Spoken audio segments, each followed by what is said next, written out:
Content note. This episode includes discussions of child sexual abuse, sexual assault, drug addiction, child abuse, and human trafficking. Your well-being matters. Please take care of yourself and step away if you need to. Thank you for being here and for supporting this safe space. Marina Lacerda is a survivor and advocate whose journey reflects courage, healing, and hope. She spent her early childhood in Brazil before moving to the United States at 8 years old, where life brought unexpected challenges. As a young girl, she experienced abuse from her stepfather and later from others, including her involvement as minor victim number 1 in the Jeffrey Epstein case. While those experiences are part of her story, they do not define who she is. They have shaped her compassion and her dedication to supporting other survivors as they find their own path toward healing. Marina's advocacy is grounded in empathy, honesty, and the belief that every survivor deserves to feel seen, safe, and heard. Marina finds peace in her love for animals and strength in her role as a mother. She draws inspiration from fellow survivors, including Virginia Giuffre, in her commitment to raising awareness and seeking justice for all. Through her experiences, Marina offers hope that even in the hardest moments, healing can happen and peace can be reclaimed. This is True Crime in Hollywood, Marina's personal tale.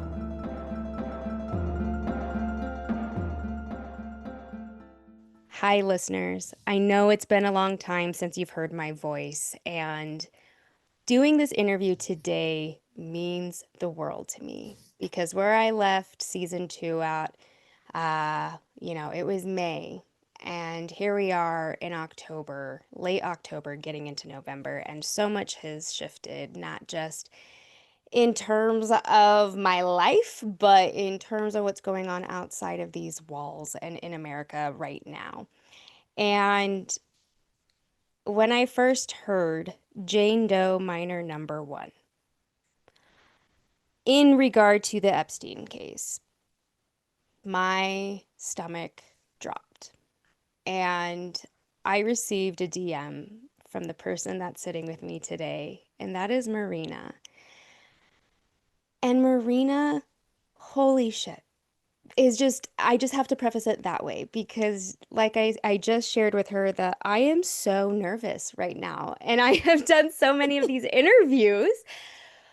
But Marina, sincerely, my heart goes out to you, but I know the power that's in you and that's thriving right now is honestly why we're sitting here today. So first and foremost, welcome to True Crime in Hollywood, Marina. Oh my God. Oh my God. What do you mean? I'm beyond honored to, for you to allow me to be here, first of all. And I obviously had to DM you because like I checked out your Instagram and I was like, wow, like I gotta reach out to this woman. And my only thought was like, I hope she answers me and doesn't think like I'm a hoax, Oh you my know? So gosh. it isn't, it's like my honor to be, a part of this. And, you allow me, to speak and, use my words and be who I am and share my story. So thank you. Mm, thank you, Marina. So, with that being said, before we dive right in, I would love to begin with who you are right now or how you would describe yourself in this moment. Who I am right now is a girl, a woman actually, who is feeling so empowered, so grateful to have this journey, even though it wasn't the best journey before, right? But I always feel like God gives you what you can handle. And now I understand why. There's a lot of things that I couldn't understand before. So I feel empowered. I feel like I have a clear road and I feel like that I have a different path in this life, to to to share with the world. So I mean my biggest word right now is definitely empowered. Mm, it's a good Mm-hmm. word, and I Yeah. love that. Well, thank you Yeah. for sharing. Jumping right in, though. I'm sure for many listeners who may not be familiar with you or your journey, And again, as I shared, Jane Doe minor number one, and the significance of that. I would love for you to begin from wherever feels most grounded and safe to start sharing your story. Well, first of all, it feels crazy to be minor victim one. It still hasn't, I think that's the only thing that hasn't hit me yet. Like it's so, I can't even describe the words. It's so like, I don't want to say amazing because I don't like want to use that word, but it's insane, you know. Um, I think this whole Epstein journey really started out before Epstein came along. It started out with the abuse in my home with my stepfather. I was born in Brazil, migrated to New York, 8 years old. My mother came first. And when she came, she met a boyfriend of hers. And then I came a year later and we met, and she already had a place with him. And within 3 months, weird things started happening. He started putting on porn for me and, kind of grew me into, what sex and sexual abuse was. And, I was 8 years old, 8.5 when the abuse started. And to me, it didn't seem like what was happening, with the sexual abuse in the house. My mom used to leave for work and he used to come home earlier and he would put on porn and I would watch it. And then gradually he started to like do the things that, was happening in the porn with me, touching me and just, um, you know, getting me off, which was insane, and as like an 8 year old, 9 year old, like you really don't know that you're climaxing. You just know that your body feels good and it's a good feeling. So for almost, 8 months, it was just like, wow, this is like a really good feeling. But then it started to become sinful. Like I started to understand that there was something wrong. And I was upset, but yet liking it, the fact that I was, having a climax, like this wonderful feeling, and I never told my mom. But then when my mom had my sister, we moved into a bigger house and we were like playing around in bed. Me and my stepfather, he was like turning me over, like he was doing something. And my mom walked into the room and he threw me off the bed.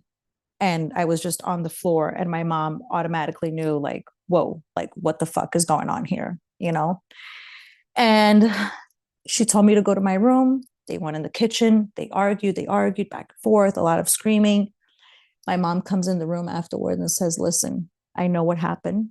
You don't have to tell me, which I automatically thought was wrong because I thought she should have just asked me what was really going on. I think she was trying to not think the worst, And she said, don't worry, it's never going to happen again. I promise you, I spoke to him and don't worry about it. I said, okay. Well, about a month later, he started again. He started to sexually abuse me. And I went and told her. So when I used to tell her, because it was just such a cycle. Like he would do it, I would speak to her, he would stop. He would do it, he would speak to her, and he would stop. And then it got to the point where he was getting upset and he started to get physical with me. Then he started to physically abuse me, you know. And I remember being 10 years old, 10 and a half, and getting really angry with my mom and like questioning her, like, why am I going through this? Like, why are you leaving knowing that this man is abusing me? And she'd be like, well, he stops, like he's no longer doing. I'm like, no, I'm like, we've been doing this for almost a year and a half where I tell you he's doing it and then he stops and then does it again. It's just a cycle that's never going to get broken. Like, what is it going to take for you to just leave him? She's like, well, we can't leave him, we're immigrants, I can't get a job, I see it now as a whole bunch of excuses. And it went on for a very long time. It went on until I was 12 years old. I was very frustrated. It was up to the point where my mom would leave and I had a window facing, the front of our apartment.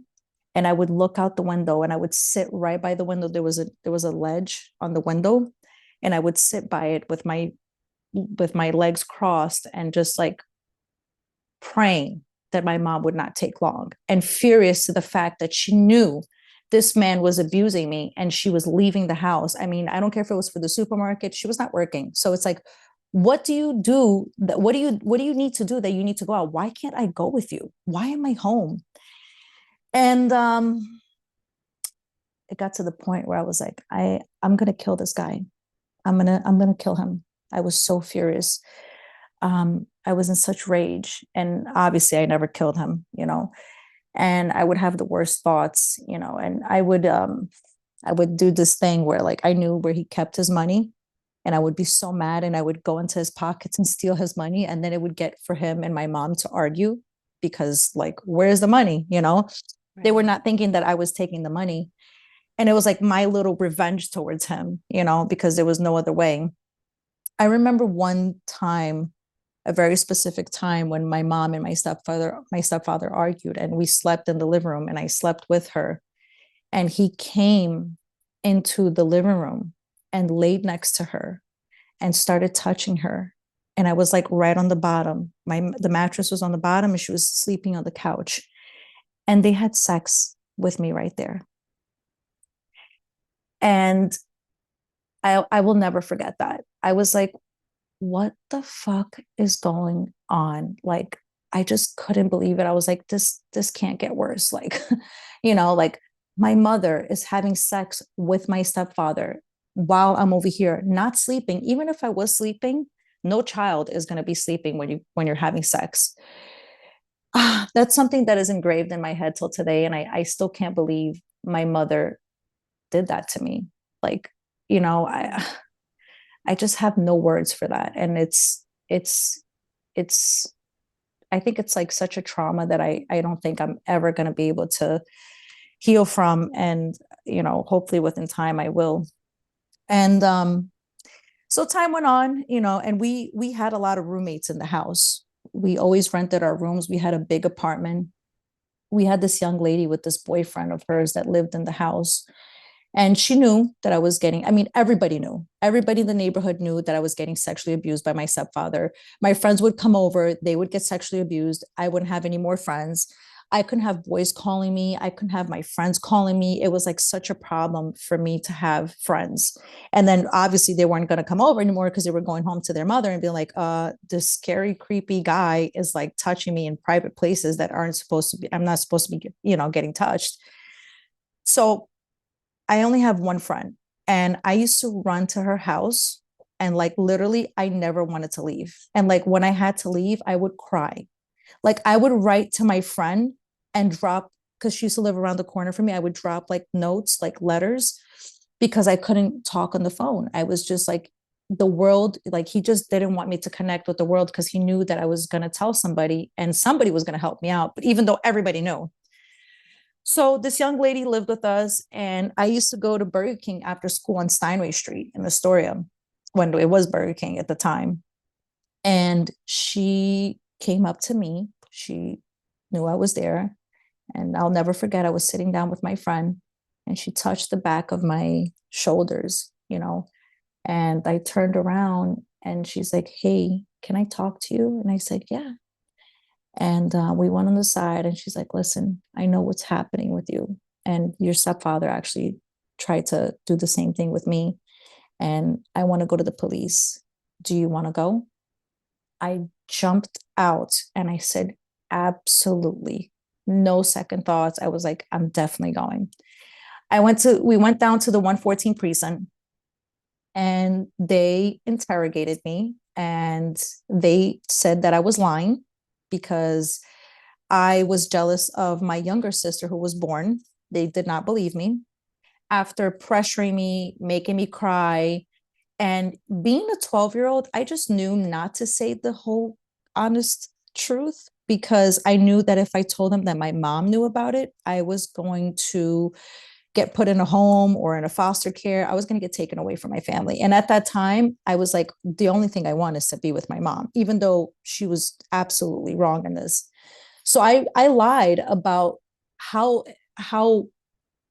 the abuse went on with my stepfather and the abuse of my mom allowing, for this to happen. I didn't tell them about the physical abuse. I just didn't completely, I wasn't honest with them because I didn't want them to, I guess charge him with all these, things that he could have possibly get charged with.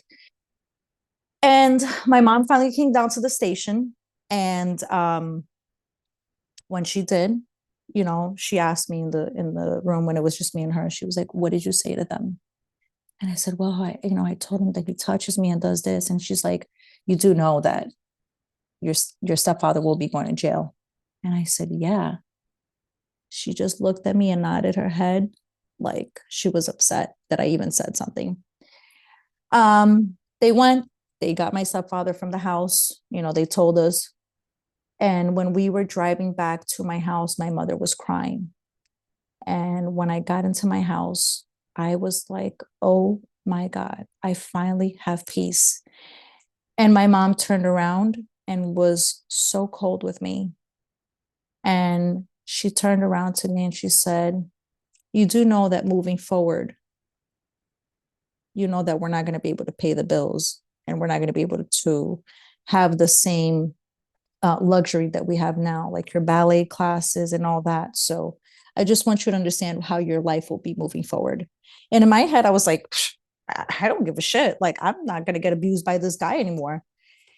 And I went to sleep. I woke up the next day and she says to me, "Listen, since you wanted to be responsible for going to the police and telling them what was happening, just know that you're going to have to help around the house and you're going to have to get a job." I said, "Okay." She's like, "Because this is all your fault." And I said, "Okay." So I got my first job, and it was at a real estate, it was called Capital Realty, and it was on Broadway. And I worked there after school, and it was a good job. It paid me very little. Obviously wasn't enough. My whole paycheck went to my mom.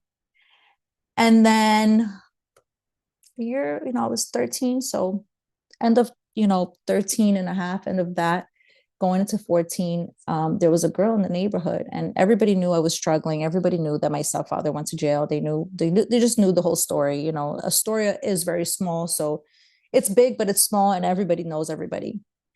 And she came up to me and she said, "Hey," I went over to her house and, she was drinking and I'm over there, drinking already at 13 years old. And she's like, "Hey, listen, I got a gig for you. I know that you need some money right now." And I said, "What kind of gig?" She goes, "Well, I have this guy in Manhattan and he's like super rich. And all he does is he wants a little massage and, all you have to do is take your top off." I was like, "Well, that doesn't seem so bad. I mean, I've been through worse in this house." She's like, "Yeah, you'll get $300 for, half an hour, 20 minutes, at the most." I said, "Wow, a half an hour massage, my top is off. Sounds amazing. Like, sounds like easy peasy." And she sets up the date, and then we take a cab to Manhattan, and I get to, Jeffrey Epstein's, which I didn't know at the time. I get to his front door and I said, "Oh my God, what is this house? Like, what is this?" Like I didn't even get inside and I'm already like amazed, by this beautiful mansion. And I'm like, Yeah. wow, this is something that potentially could become something else already in my head, being an immigrant, not being an American citizen, coming from another country, which, I was middle class, but middle class in Brazil is just means that you're poor and you're just surviving. And we ring the doorbell. She says it's so and so, and they come and they open the door. A woman comes and opens the door and she says, "Come in." And we go inside and we go into his office. And when she opened that door, and before I got to see the whole house, because with Epstein's house, there are two rooms that go that split up, and then in the middle, you don't really get to see the middle because the way the walls are set up, you can't really see the foyer. And we go into his office, and I'm just looking around. I mean, at this point, I'm even scared to breathe at this man's house because it's like so insane, right? I've never seen this in my life. And I'm like, this is freaking crazy. Like, this guy is mega rich, mega famous, you know? And I'm looking around, and of course, I see pictures with all these people who I didn't know at the time. You know, there was no internet at the time. You know, I'm 14, 13 and a half years old. Like, what do I know? You know, what do I know about Prince Andrews? What do I know about Donald Trump? Like, you know, being a Brazilian, I just wasn't, you know, into, I wasn't paying attention to politics. I mean, I don't think anybody at 13 was paying attention to any of these things. And while I was sitting there, and the girl turns around to me. She goes, "Are you okay?" I said, "Yeah." I said, "Wow." I said, "You didn't tell me we were coming to like this beautiful mansion." And I'm like, "Who is this guy?" She's like, "Well, you'll get to know him and you could ask him yourself." I said, "Okay, no problem." So the maid, you know, I guess we could say the maid comes in and says, "Hey, I'm gonna walk you guys. You know, he's ready for you guys." She brings us to the elevator. We get in the elevator. We get up to, I think it's the third floor, if I'm not mistaken. And the elevator doors open. And right away, we go into the massage room, which I didn't know. We get in the massage room, and I look up, and there are clouds on his ceiling. And the room is very dark. There's curtains. There's curtains everywhere. There's no windows. He shut down the windows, so it was one of those, you know, oh my God, what is it called when you, the blackout curtains. And I get in there, and she's like, just be comfortable, just stay with your bra, you know. And I had my pants. I said, "Okay, no problem." You know, that's what we talked about. Like, you know, you're just gonna take off your top. And he comes in the room with a robe, and he goes, "Hi." He puts his hand out. He's like, "I'm Jeffrey." I'm like, "Hi, I'm Marina." And he's like, "It's very nice to meet you." Then he asks me, "Where are you from? How old are you? Where do you live?" This and that, you know, just asks a little bit about me. And I kind of broke it down to him, you know, I'm from Brazil. I live with my mother, my sister. Didn't give him the whole, you know, full detail what was happening in my life at that time. And he's like, you know, I give him a massage, you know, he got on the phone, and he started talking to, you know, what seemed like it was an important person at the time, and I'm pretty sure it was. I don't recall who it was on the phone. And he turned around, and with his, you know, just his, because he was with his chest down, and he turned his face, and he says, "I really like you."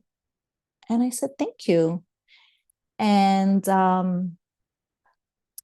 he turns over with his penis out, and he says to me, "Do you mind if I touch myself?" And I look over at my friend, and I just wait for her to respond, because now I'm in such a place where I don't even know what to do with myself.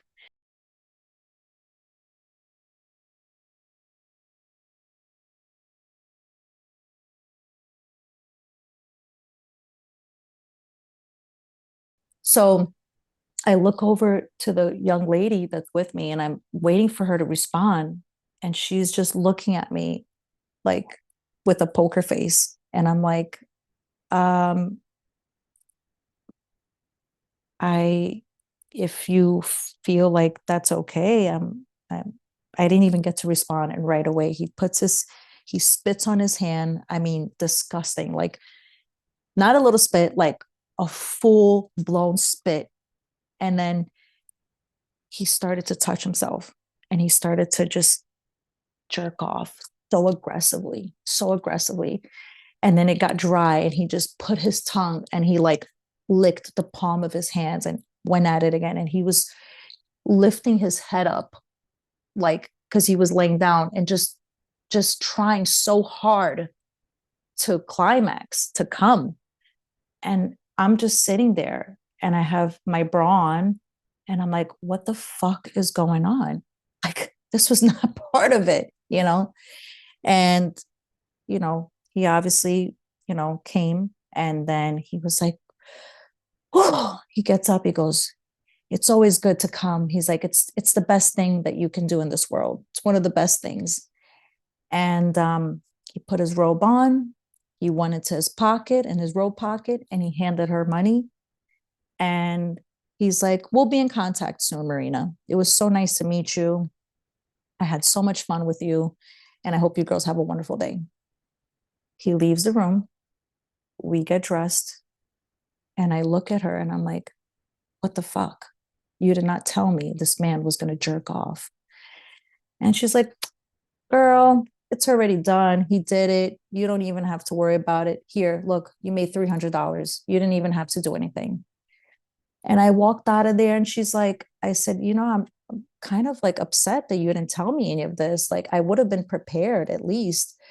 And you didn't even warn me. And she's like, listen, you want to go out and have something to eat? Like, you want to go get a drink? Let's go back to Astoria. Let's go get something to eat. And what she did was like, she groomed me too, because she was like, hey, listen, let's forget about this. Like, let's go eat. Like, you just made money and now you could go eat and now you have some money in your pocket. And that was easy. And just like that, Jeffrey Epstein walked into my life. And it started from there to no shirt, to no pants, to getting fingered, to getting physically, I'm sorry, sexually abused. And he was the type of person that wasn't like an easygoing sexually abused. He was so rough. I mean, he would grab my nipples and just pinch them. And then he would want me to pinch his nipples. And within time, I started to notice that obviously I wasn't the only girl, but he would have me there and have a girl come down from the massage room, and I would go up and there would be another girl going.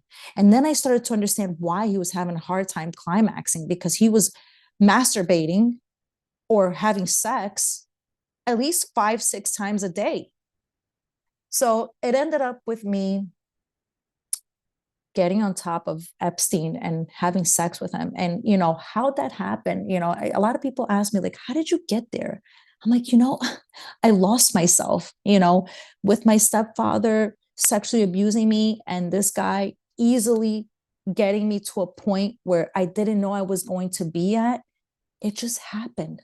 It just happened, and the crazy part is, like, I was in denial until about a year ago. Okay. I was talking to my girlfriend and I was like, it's so crazy how all these girls are telling me they had sex with Epstein. And she's like quiet on the phone. And I'm like, because I know we didn't. And she's like, Marina, what are you saying? She's like, you got on top of Jeffrey Epstein when you took me there. And he basically used you as a prop. Like, this is how it's done. And I said, what? She goes, yeah, you had sex with him. I said, well, why can't I remember that? She goes, I don't know how you can. She's like, you did it numerous of times in front of me. And I had to like understand that my trauma was so deep that I just blocked that. Just completely blocked it. Not what I wanted to do, you know? And yeah, and he took full advantage of me. And I always used to tell him, like, I have my sister, I'm not legal in this country. I want to get a better job. At the time I mean, when I seen Epstein, I must have worked in so many jobs. I worked in a factory. I worked in a catering company. I worked for that real estate again, because I ended up keeping that job. I started working in cafeterias in Astoria. I mean, I did almost every job in Astoria. Everybody knew that like I was willing to work. And then I started working in a Greek club, which was at nighttime. And at the time I was like 15 years old. And I was so confused how I even got the job, because the job was like from 7 o'clock until 4:30 in the morning. Okay. And then my At mom, 15? at 15 years old. Yep. It was called Sirocco. And what I did was I was a flower girl and I was selling flowers. Greeks have this tradition. And when a singer goes up, they throw money on them, they open up bottles of champagne and they buy flowers, a bouquet. And as the flower girl, you would break off the top and you would throw it on top of them. Mm. So I got that job because I worked in that, Greek community. So everybody knew me and they were just like, hey, this girl's a hustler. Like she's, over here working at the cafeterias. She's making coffee. Like I was a barista. I was a busboy. I was a hostess. Like at one point, my boss was like, listen, it's the daytime. You could just handle everything and you don't have to tip out anybody. Just do everything. And I would do it. So I started working there. And that's when things started to get tough because I'm sorry, I was actually 14 because I had just started high school and I would go to work, I would get out, I would sleep an hour, not be able to get up. And now I was giving my mom a lot of money because I was already working there and I was making more than $1,000 a week, bringing home. Yeah. And at the time, $1,000 was a lot. And I was seeing Jeffrey 2, 3 times a week. So I was giving her almost $2,000 a week, like easily. And I would keep like $200, $300 just to get my bacon, egg, and cheese in the morning.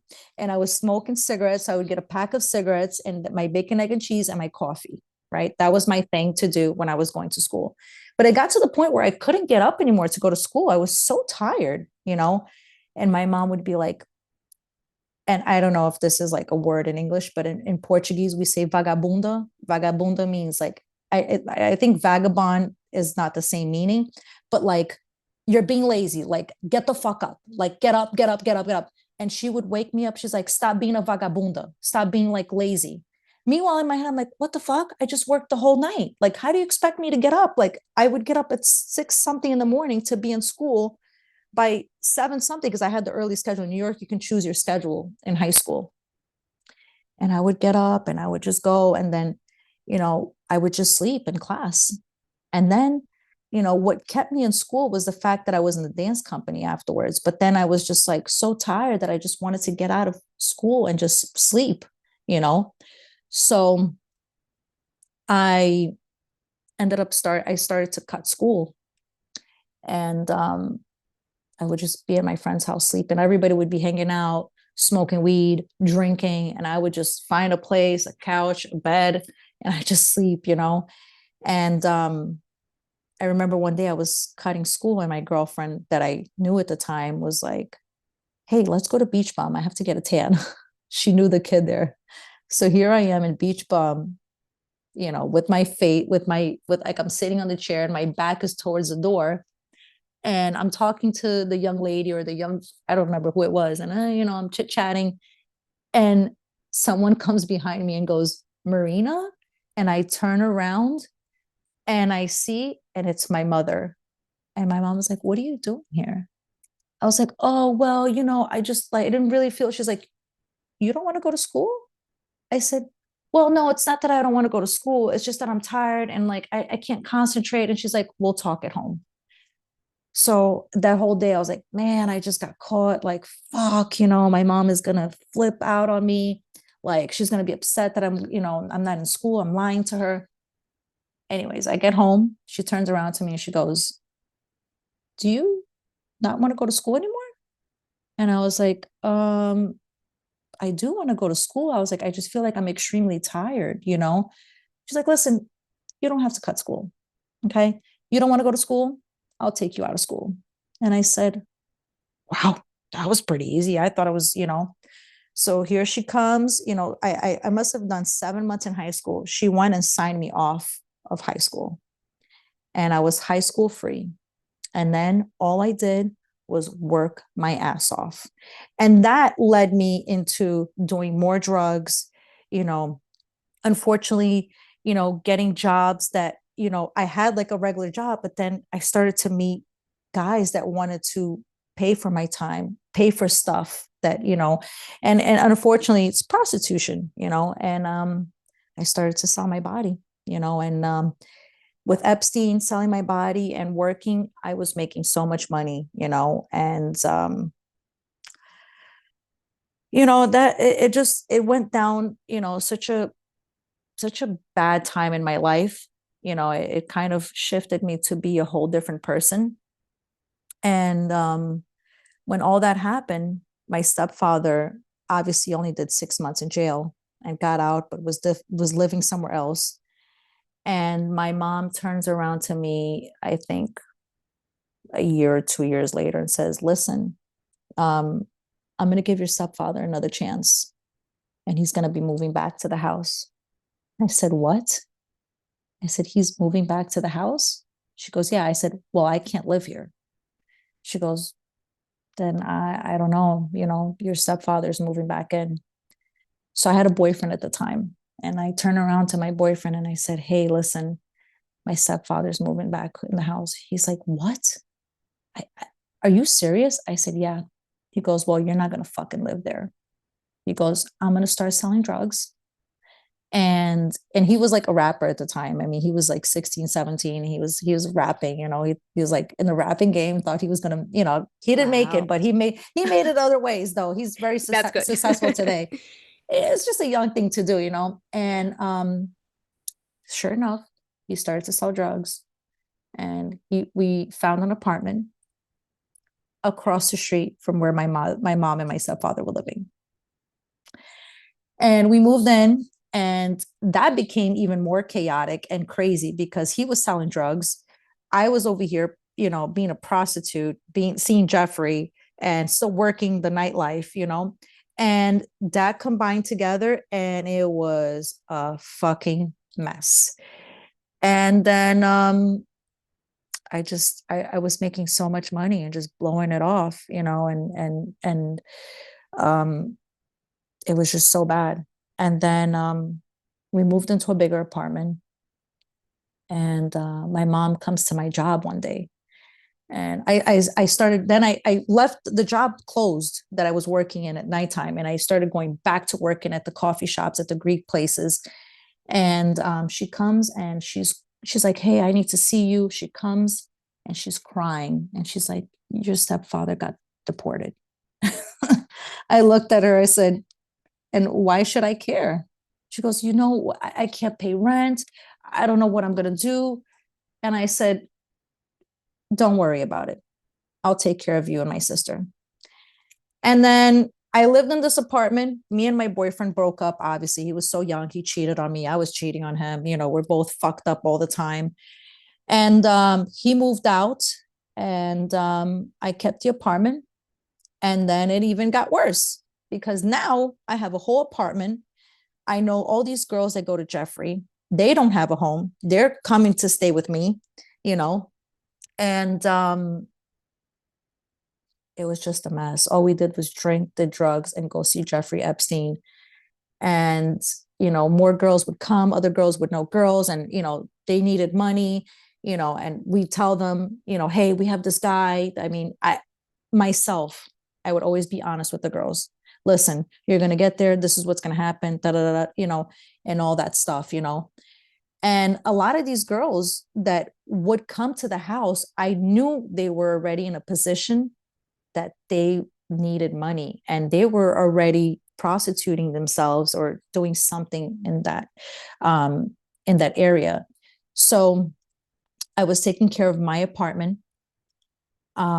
taking care of my mother's apartment, and just able to keep myself together while being always on drugs, always on alcohol, and going out. And I thought, this is the life. Like, what? I'm making money. I'm 16, 17 years old, fucking got my own apartment. In New York, you really don't need a car. I got money to go out. I can buy whatever I want and still take care of my mom. And yeah, my life was pretty fucked up, pretty fucked up. And then, the FBI came knocking on my door, in Right. 2008. And I got scared. And at that time, I wasn't talking to Epstein like that, very little. I was almost 18. I mean, I was no longer, he no longer wanted me. I was too old for him. And the girls that I was meeting was too old for him. And the FBI came, and right away, I called that 212 number that I knew by heart. I had a landline. And I said, "Jeffrey, the FBI just came to my house. What the fuck is going on? Well, first I speak to Leslie Groff, and I said, Leslie, the FBI came knocking on my door. She calls up Epstein and Jeffrey, and he calls me up right away. He's like, hey, what's going on? I'm like, hey, the FBI just came knocking on my door. What the fuck is going on? Listen, do me a favor. Don't call back this number. Leslie's going to give you a lawyer. You call him up and you take care of things, and everything will be taken care of. Just go to him. And that's what I did. I went to, his lawyer. And when I got there, the lawyers were like, what happened? And I'm sitting there and I'm like, I literally asked this question. I kid you not. I was like, should I be honest over here? And the lawyer was like, which I can't remember his name, was like, you need to be very honest. And I'm like, how am I going to be honest when this is Jeffrey Epstein's lawyer and he's the criminal here? And I'm like, what? So I was very confused. And obviously I did tell them the truth. At that time, I already had gotten subpoenaed by the FBI. So I didn't know what was happening in Florida. I had no idea. Again, no internet, no knowledge of what's going on in the world, just in that drug world and, thinking that was the best life. And one day the lawyer calls me and says, hey, listen, you don't got to worry about nothing. You don't have to go to court. Nothing. Forget about everything. I said, really? He goes, yeah, don't worry about it. Went on with my life. And, then started working in strip clubs, started stripping, went from dancing, got deeper into drugs. It was really, really bad. And then 2018 or 2019, end of 2018, they come again knocking on my door. And this time I'm living with my mom and my daughter. My husband and I at the time had separated, and they come, and this time was a little bit different. Because the first time they came, they were so aggressive. They just weren't, somebody that I wanted to talk to. But I knew when they came in 2018, I said, oh, I have no choice. These people are never going to stop coming after me. They came, they were very polite. They wanted to talk about Epstein. They came into my house and I said, we cannot talk about Jeffrey Epstein over here. I said, my daughter's upstairs. My mother's upstairs. And they were very nice. They were like, listen, you do have the right to have a lawyer. We will present you with a couple lawyers that you can choose from. You call us, or your lawyers will call us. And, at that point, obviously I chose a lawyer, and I got subpoenaed again. So I had to start doing depositions, and that was very tough. And that's when I got highly addicted to Xanax, highly addicted to it. I mean, I was so addicted to it. I was already getting it prescribed, but then I started getting it off the street, which was not good, because I think like at that time, that's when fentanyl started to drop around. So I was really I'm pretty sure, I was taking fentanyl, and right in the end, after Epstein passed away, and, I was like, oh my God, thank God. Like, I don't have to go to court. I know that a lot of the girls were like looking to get justice, but I was just so scared. I did not want to go to court. I did not want to be in front of this man. I did not want to speak. I just had a whole different view about it. At that point, I was already highly addicted to Xanax,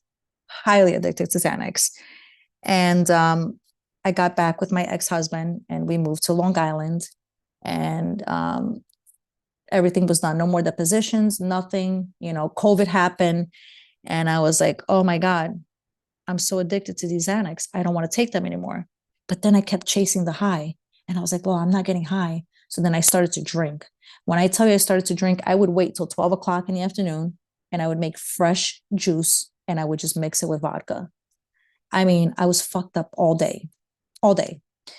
And I'm laying down. So then we planned to move down to Florida. We're like, let's move to Florida. COVID happened. New York is done. Everything's shut down. And 6 days before we moved to Florida, we shipped all of our boxes out. And in one of those boxes, my husband had no idea I was addicted to Xanax. Nobody knew. I put 4,000 pills in a box to get sent down to Florida. Now, the date got pushed to move to Florida. So now I have no Xanax in the house, and the person that I was getting it from had no more. So I started to fucking bug, because now I'm going through withdrawals and nobody knows about it. So now I'm getting out of bed and I'm like having like almost having a heart attack, and I'm like holding my heart, like, oh my God, I can't believe this is happening. And then I would calm down. I'm like, and it would mainly happen at night, because your body at night just doesn't go into fighting mode anymore. It just relaxes. So it would just happen at night. And then the withdrawals came with, going to the bathroom all the time, not able to eat, not able to concentrate. My words were like, I was stuttering everything, and losing my cool over everything. So about the fourth or fifth day that I was without Xanax, we were laying down in bed, me, my daughter, and my husband, and we were watching something. And next thing I know, I'm in the ambulance. No idea what had just happened to me, and I'm fighting with the ambulance. I'm fighting with the EMT, and they're like, calm down, calm down. I'm like, what's happening? What's happening? What's happening? They're like, you just had a seizure. I'm like, a seizure? They're like, yeah, you had a seizure. Calm down, calm down, you know. And I finally calmed down. I get to the hospital. They get me to a point where, I'm okay. Like, I'm talking, and my husband comes up to me and he says, Marina, what's going on? Like, do we need to run an MRI? We're starting to think there's something wrong with you. And I said, no, I'm highly addicted to Xanax. And his mouth dropped.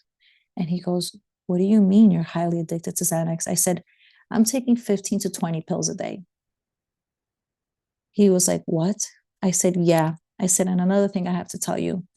I said, I sent over 4,000 pills in one of those boxes that we sent down to Florida. He goes, which box? I go, I don't know, but it's in one of those boxes and I need to stop. And he was like, he goes, why didn't you tell me? I said, because it's hard to stop something that you really love. But now I understand. He goes, Marina, you almost died. Like, you had no air. You just laid there dead. I was doing CPR on you. Victoria, which is my daughter, was going crazy. And he's like, I can't believe you. Like, this is true. Like, I cannot believe. And I said, yeah, I am. I'm addicted to them and I want to stop. And then I got out of the hospital. From the hospital, I got straight on a plane. He didn't even want me to sit a day in New York because he was scared that I was going to get more pills. And of course, he had came down to Florida, found the pills, was like, holy shit. Like, he's like, this is not even Xanax. He's like, this is like fentanyl. He's like, I could tell by, breaking it and all that. He's like, you've been taking fentanyl this whole time.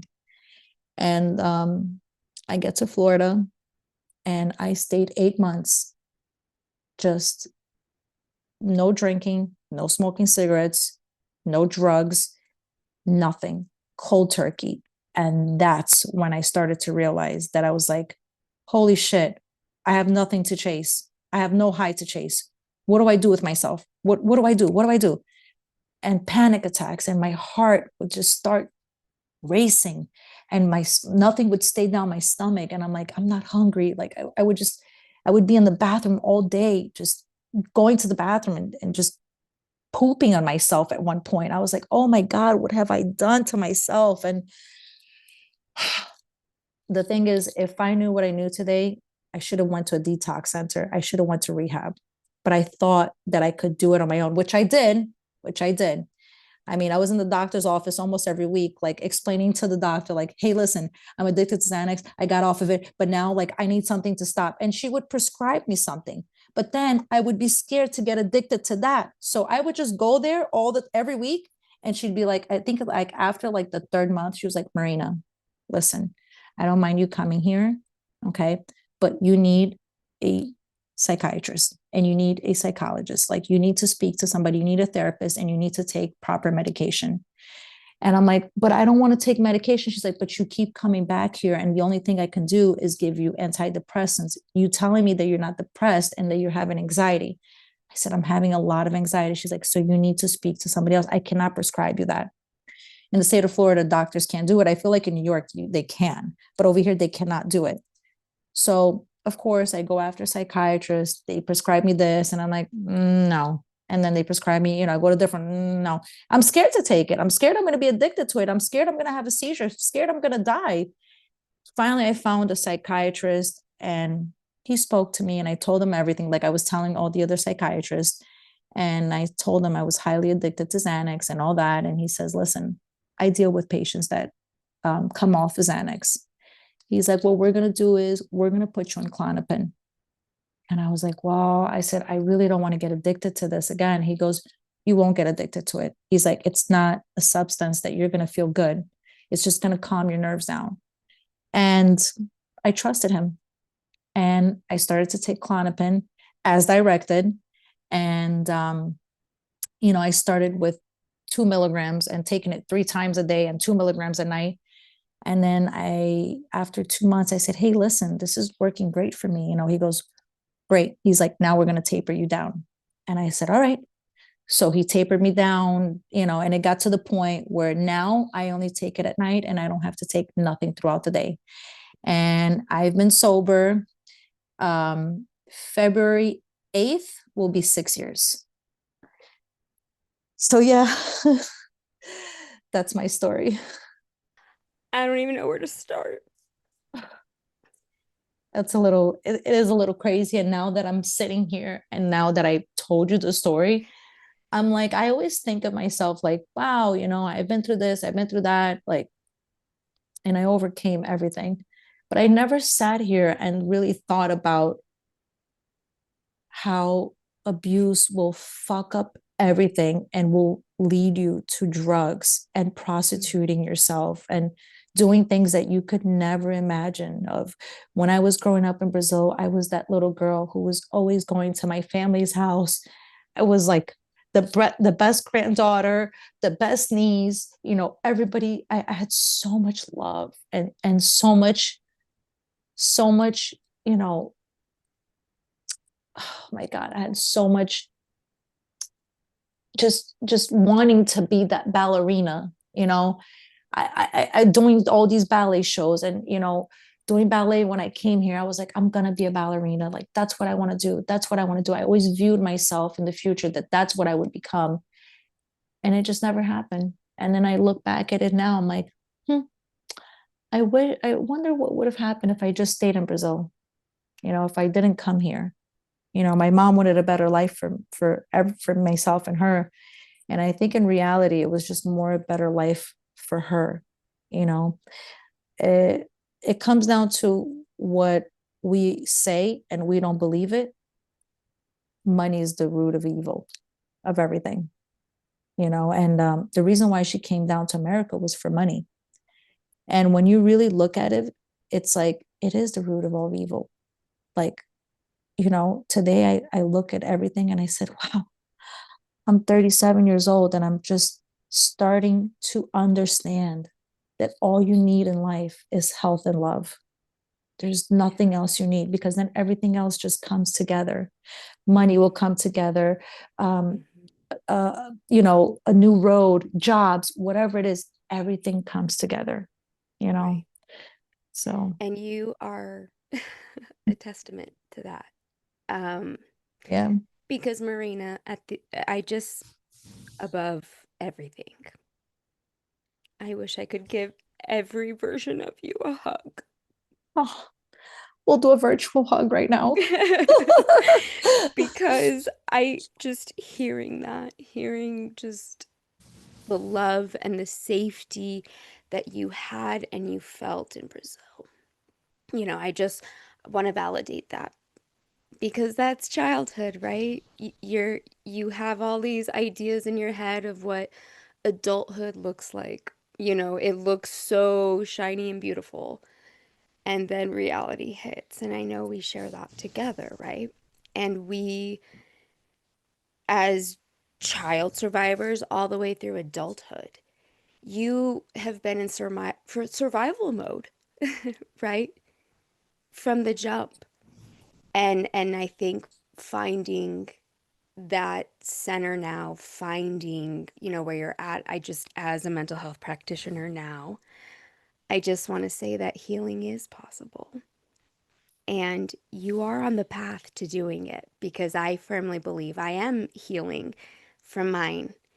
And I hear you and I see you because every version that you shared of yourself, what I want listeners to take away is that your ability to drive your own life never really happened. It was always at the mercy of somebody else and somebody older and more powerful, taking advantage of you in so many different ways.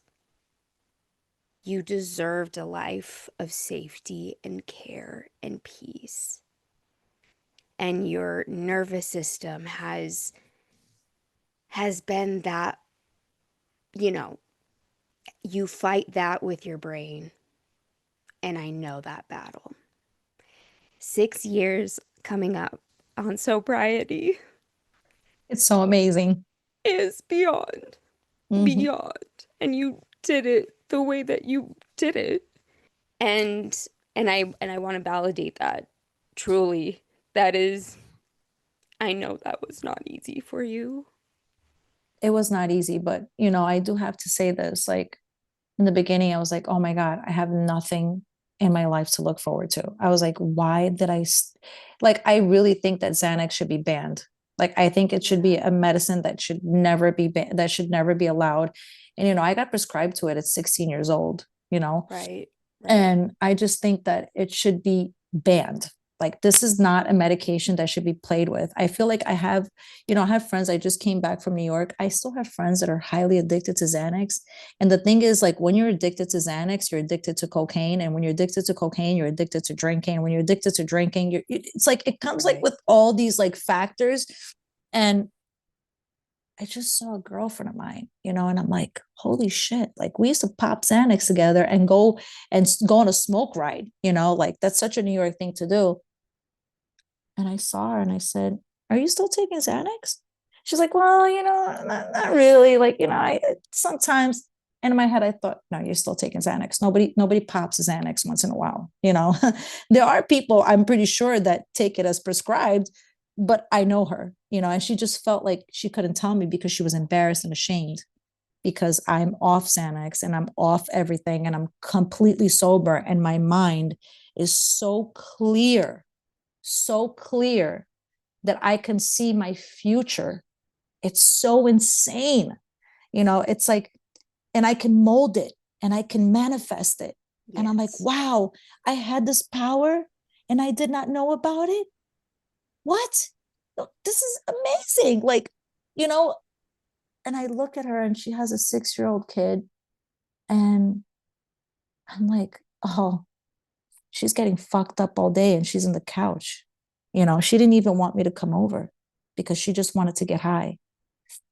And then I said to her, well, babe, you let me know if you want to get sober. I'm willing to help you. She's like, no, girl, come on, stop it. It's nothing like what I used to do back in the day when me and you used to hang out. I said, babe, yes, you are. And it's okay. You don't have to say yes or no. But when you're ready, just know that I'm here for you and I'm willing to help you. I said, if you don't want to help yourself, just think about your son. And she just looked at me and she's like, girl, he doesn't know anything. He's 6 years old. I said, yeah, you might be right, but he will be 8 or 9 and he will know. And then, she changed subjects and started talking about Halloween and how she's excited for it and all that. And, it's it's the best trick when what addicts do, or functional junkies is what I like to say, because I was one, because when I tell people I was addicted to Xanax, they're like, what do you mean you were addicted to Xanax? You were like running, when I was working at the strip club, I became a manager. So I was running thousands and thousands of dollars tabs on a credit card. Like, I would run 10,000. I would split up money. It was like insane. And girls would look at me as like a person that had her shit together. So when I do tell them now, they're like, wait, you were addicted to drugs? I was like, not only was I addicted to drugs, but I was drinking during work. They're like, and you were closing out people with like $10,000 tabs and like Wow. $60,000 tabs. Like you were in charge of that. And it would be to the point where like you had to remember who these people were, because working for a corporate company, which is a strip club, they would ask you the next day, what was he wearing? Where did you sign him off? Did you sign him off the camera? Did you do this? You had to follow procedures so that you wouldn't get a chargeback. And I'm just thinking, I'm like, fuck, man, I was a functional junkie. Holy shit. Like, you know, so and I feel like, a lot of the girls that I talk to, like they all became functional junkies, and it's sad because when you think you're functional, you think it's okay. You think like, I'm still doing what I have Right. to do. I'm still going to work. I'm still making money. I'm still cooking. I may not be cleaning, but I'm still Right. cooking and taking care of my child. You're not taking care of your child. You're not getting out the house. You're not there. Your mind is foggy. You're somewhere else. Okay. You're not there. You're not enjoying what you're supposed to be enjoying. But for the time being, you think that you are. You think it's the best shit ever, Yeah. and it sucks. And I wish that not only, when you asked me before, like, where are you in your life? Man, I just want to speak so that I can tell and show people like, hey, listen, I was fucked up. And I know there's a lot of you fucked up. Don't let it get to you to the point where you have a seizure or something else happens, or you faint or this. And then God forbid, if I wasn't laying down in bed, I would have fell on the floor and cracked my, like, so many things could have happened. You know, I just wish I could tell people, don't let it get there. Stand up and say, I am an addict. I have done this. I have done that. It will save your life. It will save your kid's life. It will save, you know, because you need to be aware of what's going on, because your kid needs you. That's why you have a child. Your family needs you. I mean, everyone needs to stop and think about that, but it's so hard to explain it to an addict, what Right. what life really is. And it was tough the first 8 months, because I was like, what the fuck am I gonna do? Like, I can't take Xanax, I can't smoke weed, I can't drink. The fuck am I gonna do? I'm not Hmm. even smoking cigarettes. And after a while you start to realize, like, oh, okay, there's way more to life than this, you know Yeah. Well, and I so want to pivot a little bit to that yes. because I think there are some areas that I would love for you to expand on, and especially now with sharing your story. And again, thank you, first of all, for just your vulnerability and being so raw. And I know this will resonate for so many people.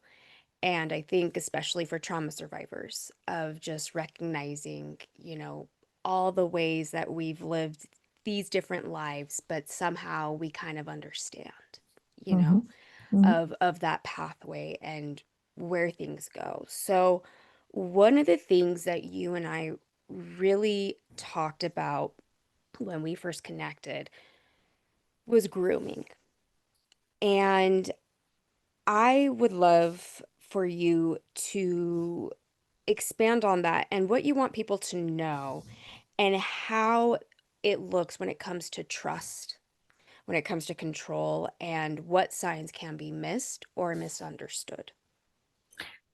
Well, first of all, I think people, you know they don't pay attention to, abuse it starts in the house.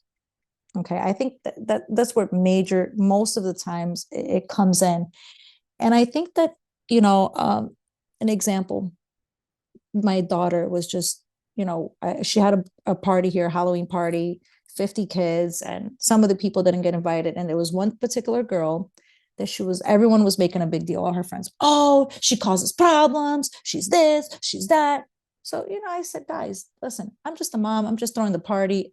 I don't know what you guys are going to do. You figure it out. I'm not telling a 12-year-old that she can't come to the party. I said, I think it's a little messed up. I said, you have 50 people here. I mean, what really can she do?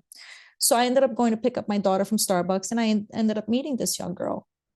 And Victoria was also with another friend. And um, I got to see a little bit of her. And I said, there's something going on in this girl's house. And when Vicky got in the car, she's like, oh my God, mom, thank God you told her not to come over because I didn't want to. I said, no, Vicky. I said, don't do that. Because I didn't tell the girl not to come over. She told the girl that we had a doctor's appointment. I said, Vicky, let me explain something to you. There's something going on in that girl's house. And she goes, well, how do you know? I said, I know because first of all, she's dying to come over. Second of all, there's a reason why she causes problems with everybody. There has to be a reason. There has to be a reason why she's getting up in people's faces and wanting to fight and argue with them. There has to be a reason that now you told her she can come to the party and she doesn't want to. There's a reason why she knows everybody doesn't like her. There's a reason why you guys don't like her. Look at all these signs. There is something going on in her house. And I said to Vicky, I said, do you guys ask her? Like, where's her parents? She goes, well, first she says her parents are divorced, and then she doesn't. She just lies, mom. I said, that's also another sign. There is something going on in this young girl's house. I said, Vicky, you need to approach her and speak to her and get her to be comfortable with you. Okay. So these are some of the signs that we need to look at, when your child and maybe it's not happening in your house, in your household. Maybe it's happening in school. Okay. Maybe it's happening with one of the teachers. Maybe it's happening with the neighbor down the block. Okay. Yes. And it could be with anybody. But these are signs that we need to look at. If your kid is lying all the time and you're a mother and a father that does not lie, there's a problem. If your kid never wants to be home or never wants to go somewhere where there's a problem there. Okay. If your kid is bullying people in school, there's a problem. It may not be abuse in the something is going on. Guys, we have to pay attention to these signs. If your kid doesn't want to socialize, I don't know why parents find it okay for their kids to be home and on the video game and on the screen. My daughter has no screen time. You know when she has screen time? At night for a half an hour. And that's if she's done all her work and if she's in a good mood and she's gotten enough rest and she's done well in school and everything's going out. And that screen time is about a half an hour. And that screen time will go through my phone on Snapchat and TikTok. I have her password. I have everything, all the conversations. I've seen it. I will not let my daughter get groomed in social media because that's where also another thing that we are as parents, as parents, we think like, oh, she's going to get kidnapped and get put in the back of a truck. No, guys, it's now happening in the internet. Nobody comes and steals a child. It does happen, of course, in the middle of the street. It's very hard now. It's happening on the internet. Guys, parents, you need to have your kids Snapchat, TikTok, Snapchat, Instagram, whatever it is. It needs to go through your phone. There should be no conversations with a boy or a girl that you don't allow. Of course, my daughter talks to boys. Of course, there are conversations that I see there. I'm like, whoa, wait a minute. This 12-year-old boy is grooming my daughter? But see, 12-year-old boys don't know that. They don't know they're grooming. Victoria had a conversation with a boy. The boy turns around to her and says, hey, Vicky, guess what? I'm going to get my dick sucked. And Vicky goes, oh my God, you're going to get your dick sucked? He's like, yes, by so-and-so. And it's going to happen tomorrow in the bathroom. And she's like, oh my God, are you excited for it? He's like, I'm so excited for it. She's done it to other people and now she's going to do it to me. And I feel so lucky. And he's just bragging. And I'm just going down the messages and I call Victoria into the kitchen. I say, hey, Vicky, I want to talk to you. She goes, yes, mom. I said, I went through your Snapchat and I see that there's a boy telling you that he's going to get his dick sucked. And she goes, yes, he is. And I said, and what makes you think that you should be hearing about another girl's business? That's number one. She goes, well, mom, he's the one that wants to tell me. I didn't ask him. I said, and you think why he's telling you, Victoria? She goes, because he trusts me and I'm his friend. I said, so you think a boy trusts you, but doesn't trust his other guy friends to tell him and to brag about this girl. So he's bragging it to you because he trusts you? She goes, yes. I said, let me tell you something. One day, you will probably do the same. Okay. It is probably going to happen. And I hope it's not soon. And if I hope it does happen, it is somebody that you want to share that private life with, and that you trust a person, and that you know you want to do it, and it's not some boy coercing you to do it. I said, this boy is convincing you and coercing you to do it. She goes, no, he's not, mom, he's my friend. I said, absolutely not. I said, if he was your friend, he would have respect for the other girl and not even share it with anybody. That is something private. That's number one. Number two, he doesn't need to give you details. Why is he giving you details, Victoria? He's just showing you that, hey, look, this young lady is going to make me feel good. And it's okay to do it. He just wants you to do the same. That's all he wants to do. He's not telling you because he trusts you. He has a whole bunch of guy friends. He can brag about it. So that's another thing too, that we need to pay attention. Young boys are grooming girls and we don't know about it. And it's not because they want to do it. It's just because they want to have fun and they want to get their dick sucked by every girl, you know? So it also goes out to the moms that have boys. Yeah. Teach your kids. This is something important. We are normalizing sex now in 2025. Like it's like, eating dinner. Well, and to piggyback off of that, because I just had this realization literally the other night to my husband, and I said to take it a step back further because I'm 38. We grew up in a time, okay? And I want to uplift that when I started thinking about the media and the media that was portrayed to us as millennials, on top of that, like, for example, I gave the example of, okay, so school dances. I said, I was groped like nobody's business. Hell yeah. We And were dry really humping. That's literally what it was. Yes, it was. Teachers would come and and separate you, right? Like, you guys need to back up. at my school, no. At my Not school, they really. would. No. They would, but then they let it go. Like things Okay. got wild at my school. Okay. But with that, I said, but think about like the movies that were catered to us and thinking about those images that are being shown.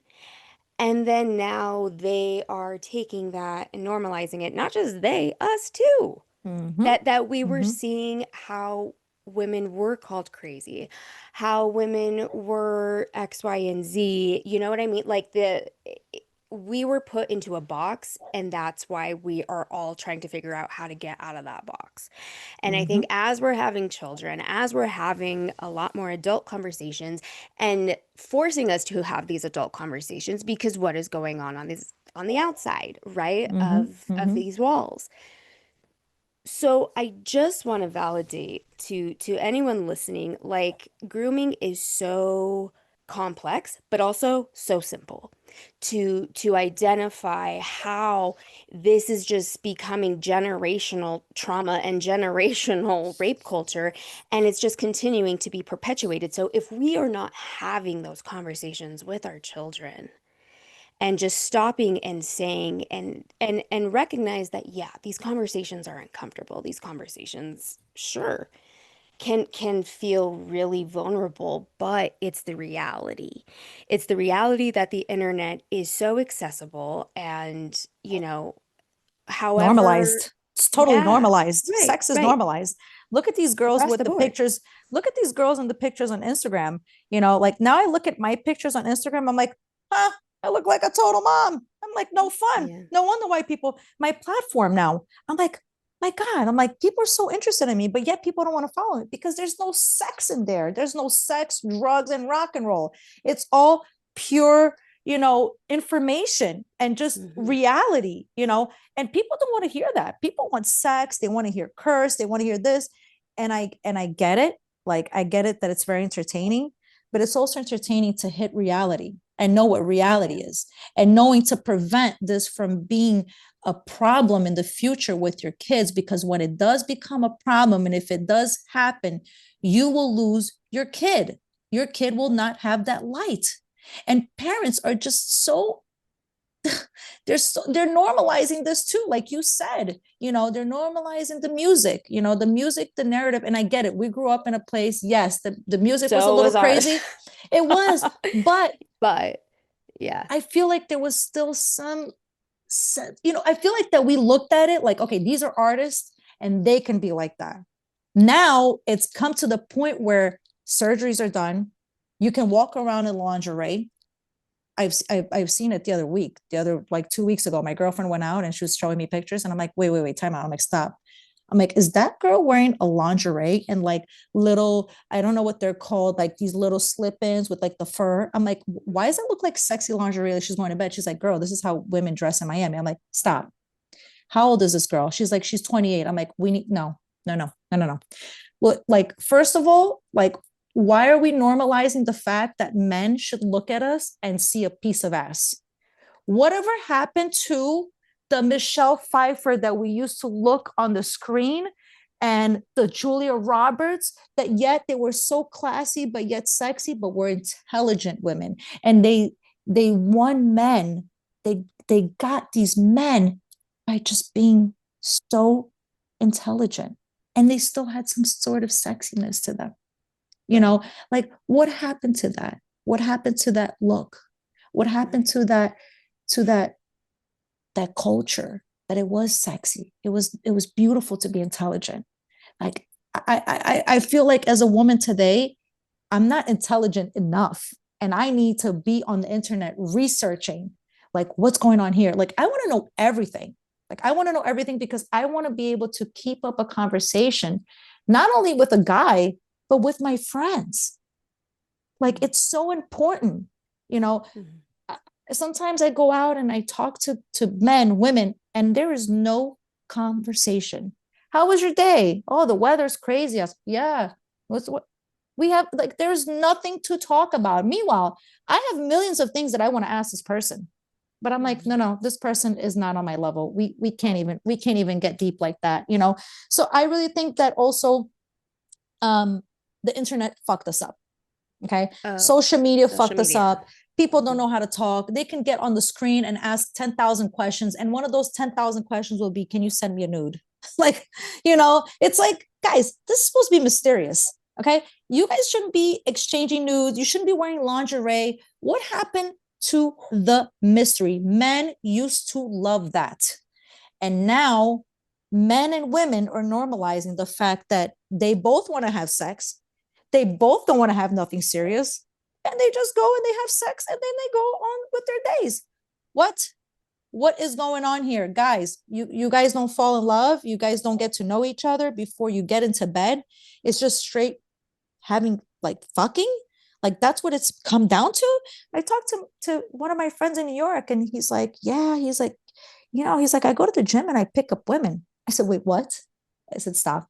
He goes, Marina, there's no more clubs that you go out and pick up women. You go to the gym and you pick up women, and women are so easily entertained by our conversation that we already have a conversation before we go to the gym, and just women just follow us right through it. And he goes, and the fact of the matter that I don't have to approach women, he's like, women approach me. He goes, it's so easy now. He goes, it's such a turnoff. He's like, it's such a turnoff. He's like, I'm so tired of just having sex, meaningless sex. He's like, there's no connection. These women have no connection. It's like, what do you drive? What do you do? And what kind of, like, where do you live? Like, what kind of house you have, what kind of car you have, and what kind of job you have. Guys, these are not three main important things. Like I'm telling you right now, I know that you guys think it is. I know that women think it is. And I'm going to tell you right now, I'm in the middle of a divorce right now. Okay. And I went to, because when I met my husband, I was 20 years old, right? And now being 37, I'm a completely different person, right? We just outgrew each other, you know? And now I look at it, I'm like, holy shit, I was getting mentally abused and physically abused by this man in the beginning. And I just didn't want to accept it because I've been abused my whole life, you know? And then it came to a point where he couldn't physically abuse me anymore because I just stopped it. And then it just became mental abuse and narcissist, just like trying to control me, control everything, you know? And now that I look at it, I'm like, how the hell did I allow this person to do this to me? Where did my, like, me, who's been abused my whole life, you know. But it goes back to me saying, you we normalized a lot of stuff. I normalized a lot of stuff. I normalized the fact that it was okay for him to talk to me crazy. It was okay for him to not agree with me with when I used to tell my daughter, hey, don't do this. Why are you saying no to? Why would you? There shouldn't be any of that. And I feel like as parents, when your child is going through something, you have to really look at yourself and say, well, how am I doing as a parent? How am I doing as a parent? How is the connection between me and my husband? Are we on the same level? Are we both agreeing on things? Because then it becomes toxic for the kid. And then you start to wonder, like, why is my kid going after like the wrong guy? Why is my kid like not doing well? Because you're fucking toxic. You're toxic at home. How do you expect your kid to go out there and have a normal view at life and like stay in school and be concentrated? You're it's here at home. Parents nowadays, when I look at it and I talk to a lot of these kids, and I live in a very good neighborhood, okay? All these kids have problems. And I look at their parents, and of course, here, nobody wants to have a problem. Oh, what problems? No way. We're perfect here.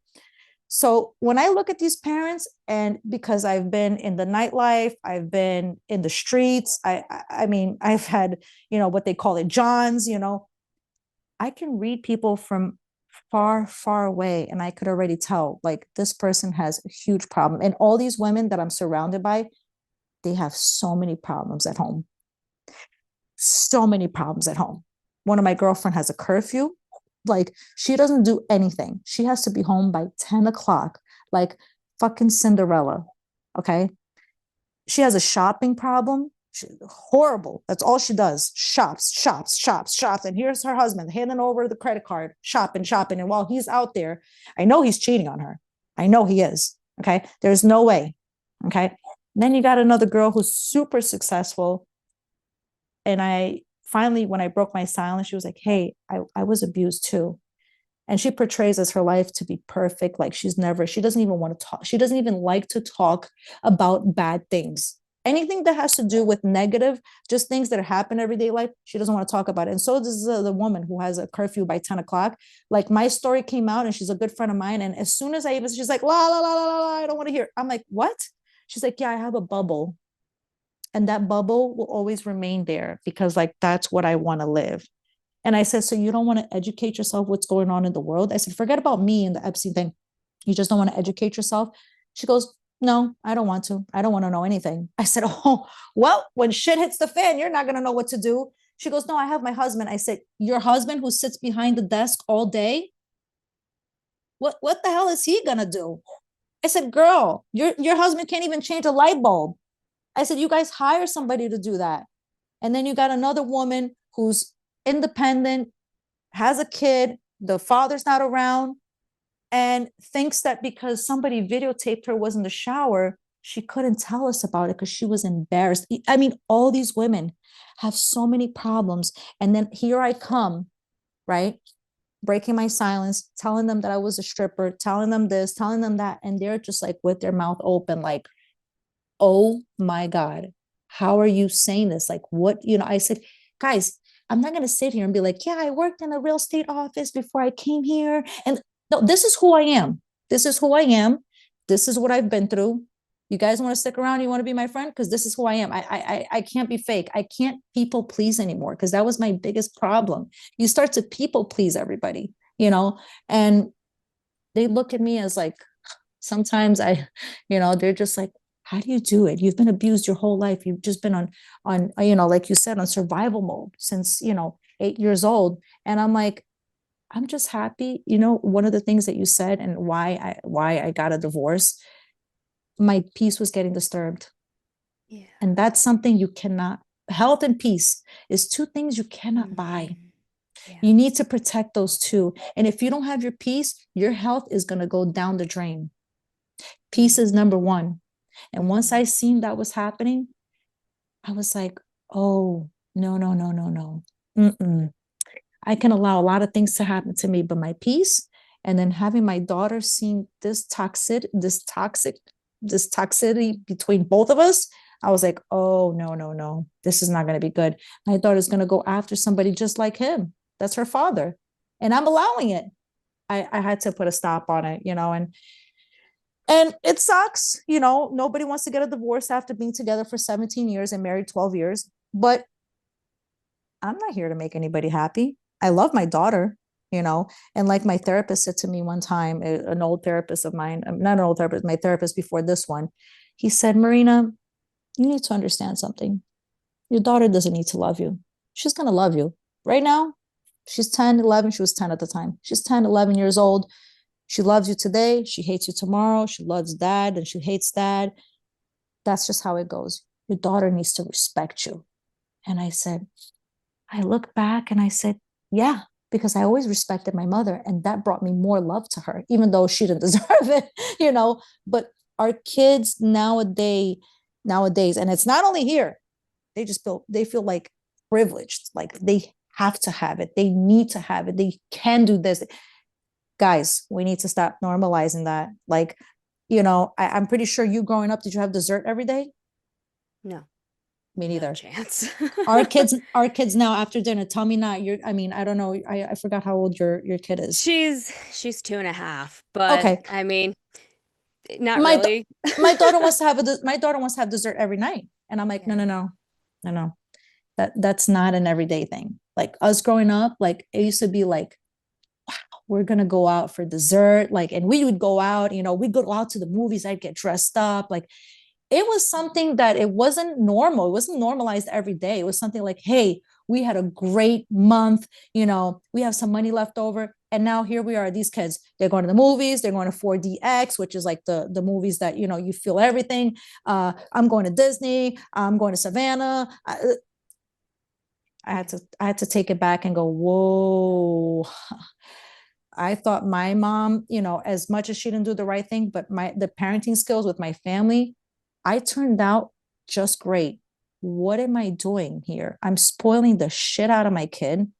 And now I got to bring it back to a point where she's got to see that these are things that you get when you've done everything that you're supposed to. You've gotten good grades, you clean your room, you're respectful, you don't need to stay on the phone, you get a book, you build these things, you go to your cheer class, it's not something that it's an everyday thing. I think it's a lot of things we're normalizing nowadays. It shouldn't be normalized. Yeah, no, I hear you. And I want to make sure that we also address something that did happen because I want to make sure we get to this. But Mhm.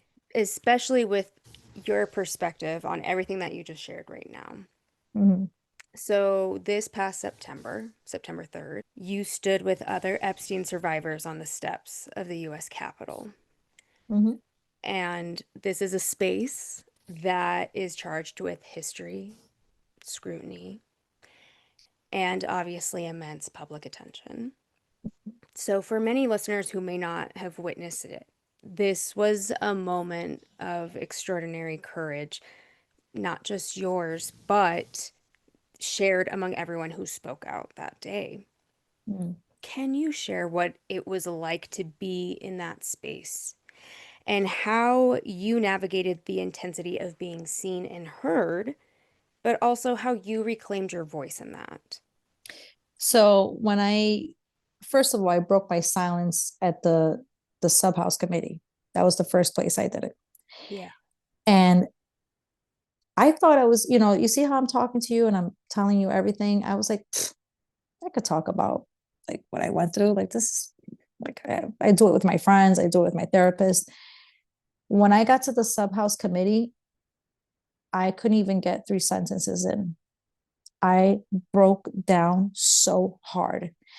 And I don't know if it was because of where I was that I had a hard time explaining myself, my story. And I even wrote it down because once you don't write stuff down, you start to go everywhere. You start to go here, you start talking about your childhood, just like myself now. I'm going everywhere, I'm jumping back and forth. That was very difficult for me. That was very, very difficult. And it was very difficult for me to break my silence, not because of myself, but because of my daughter. I don't know what my daughter was going to think of me. And also my daughter doesn't like that it like to be lied to. I know at 12 years old, I know that sounds crazy, but she deserves the truth. Just like we all do, bad or good, you know, she deserves the truth. So that really, took a very huge impact on me.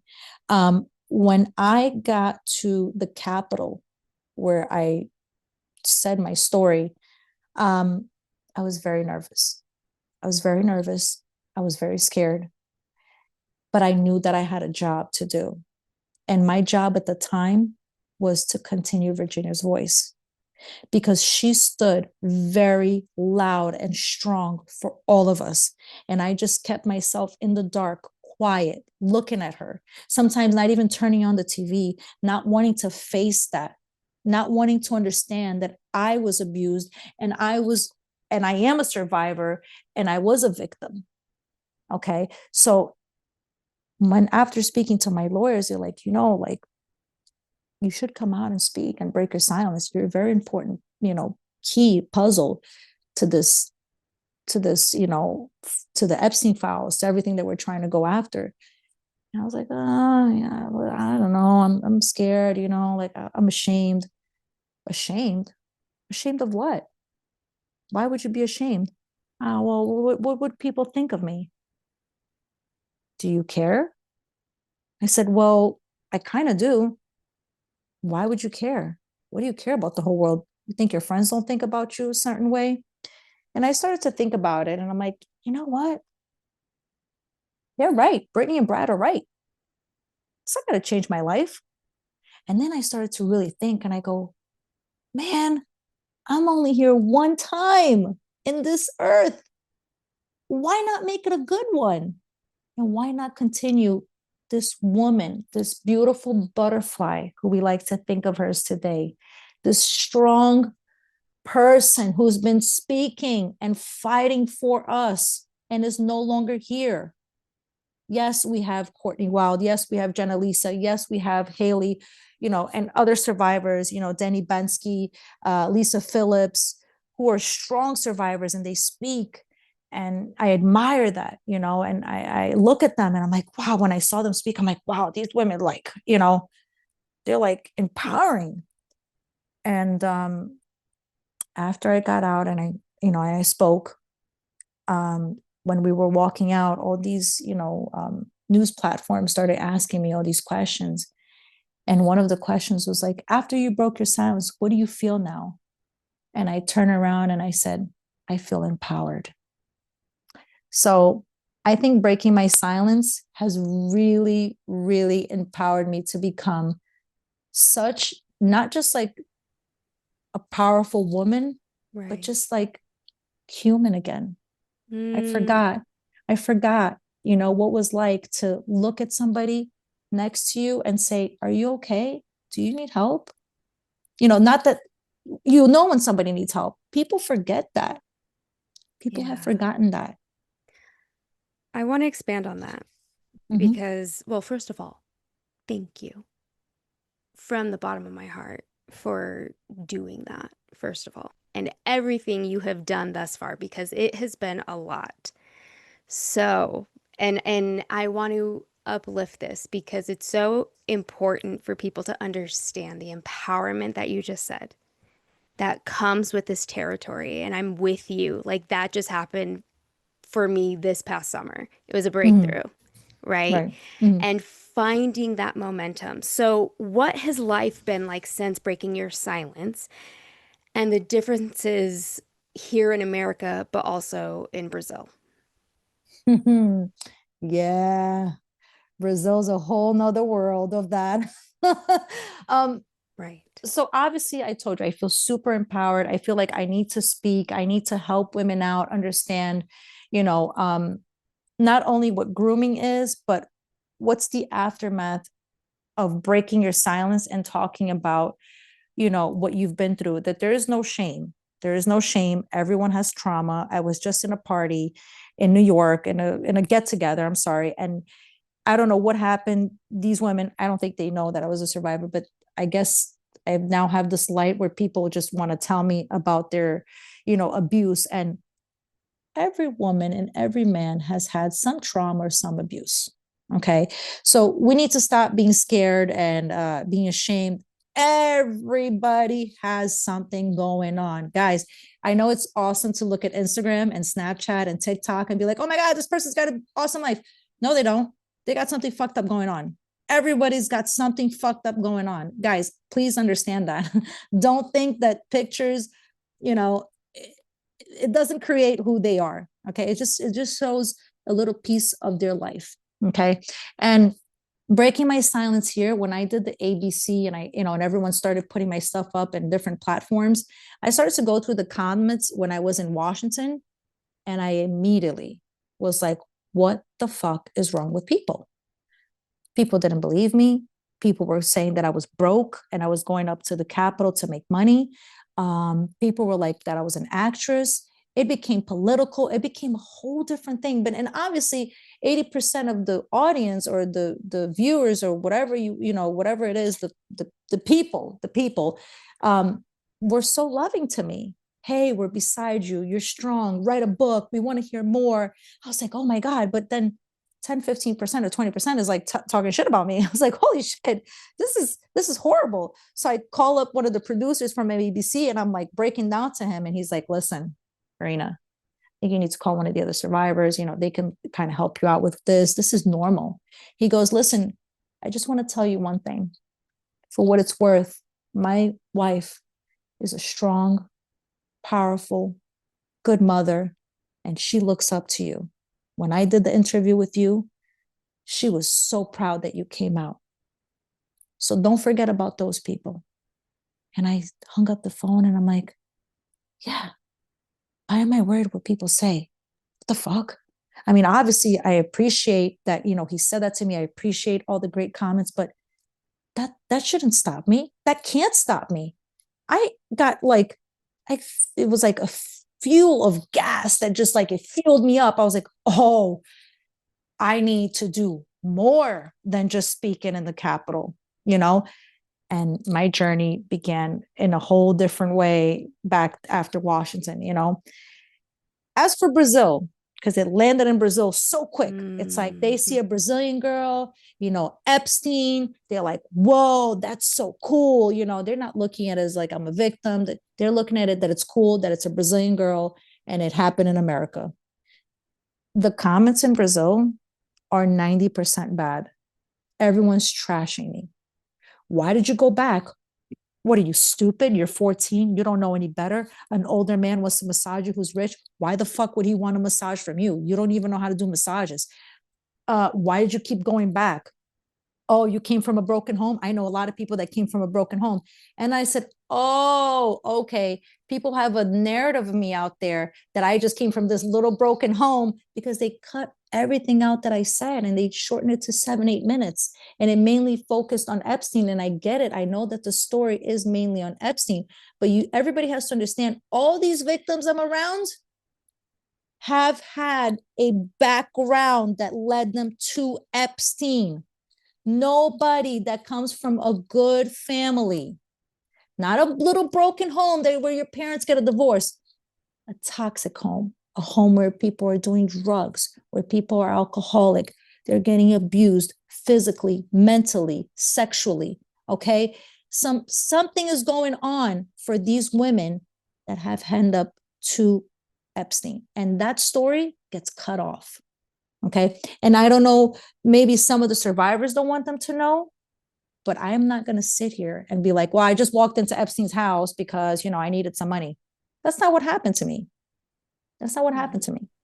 And that's why my main focus now is to get my story out there, work on this project, which I can't wait. It's a book for children to teach them that somebody else wrote, and I want to be a part of it. It's a children's book to teach them what abuse is. And it's not like a book for like 12-year-olds. It's like a book for like 6-year-olds, which we don't do that. We don't do that. We don't teach, like you said earlier, it's a hard conversation to bring up with your kid. Now in school, they'll have books about drugs, about gay people, 5-year-olds, I mean, at one point, I think everybody was fighting, like, do we talk about LGBT? Do we not? Do we, why aren't we talking about girls getting groomed by older men? Why are we not uh, teaching girls and boys to Mm-hmm. say no? No, I'm not okay with this. No, I'm not okay with you touching me like this. No, I'm not okay with you talking to me like this. Okay. Like, it should start as young as 6 years old. Your kid needs to be aware, because it's just these pedophiles are not hitting up 25-year-olds, they're hitting up little kids. We need to prepare our kids for that. So this project that landed on my hand, I'm so grateful for it, and I can't wait to take off on it and just start, you know, getting these books out there, having the teachers read to these kids. These kids need to feel empowered from a young age to say, no, I'm not okay with that. It's okay to say no. And I get it. Like, I know that we say it all the time, but is your kid okay with saying no? Does your kid have boundaries? Your kid needs to have boundaries. Nope, this is where I draw the line. You're not passing this. Not only with people that are trying to groom them, but with their friends that will peer pressure them in the end. Right. You know, Well, all of us, I yes. went I I went a little mean, bit off. I went a little bit off. I'm sorry. I'm no, no, no, sorry. no. These are great. No, Yeah. but it's again, like the fuel behind your words, it's all coming from a place of wanting to inform, wanting to So extend passionate. that So care. passionate now. Yeah. So Yeah. passionate. So And isn't passionate. that a beautiful thing to reclaim? And just pushing aside because yeah, the bullshit comes. Mm-hmm. No matter what, that bullshit is there. As long as social media exists, it happens. People Mm-hmm. get shit on, I get shit on. It's a Mm-hmm. thing. Mm-hmm. Mm-hmm. Mm-hmm. But at the end of the day, I come back to what fuels me, what is nourishing me, what am I putting out into the world? Am I contributing? Am I offering education? And Mm-hmm. so I want to uplift these moments also of like the positivity. So, what experiences or moments have felt most supportive or healing for you along your journey? Hmm. Honestly speaking, was definitely breaking my silence, and helping that is talking to people like you. Oh my gosh. Seriously. I know that people are like, some women say it's re-traumatizing. This is, maybe I shouldn't say this, because if she's listening to this, she's going to kill me. This is better than going to see my therapist. I kid you not, you know, and I know everyone's different. I know some women don't like to talk about it. I know some of the victims that haven't came out don't even want to turn on the news and see Epstein. I'm the complete opposite. I want to talk about everything. I no longer want to just say, well, this happened in my life and then just focus on Epstein. I'm like, no, no, no. Let me give you the whole spiel. Let me give you everything. Okay. Let me tell you what happened so that you know to prevent from this happening to your kid. And also so that you, if you are in that situation, don't lose yourself, because there is light at the end of the tunnel. Okay. There is, like you said, there is a healing to it. There is more life to than drugs and, doing, there's just more to it. And I hope that people can listen and learn and want to make a difference. It's something that, and going back to like Brazil, like I look at Brazil, I'm like, holy crap, man. And these are not only men that badmouth me, women too.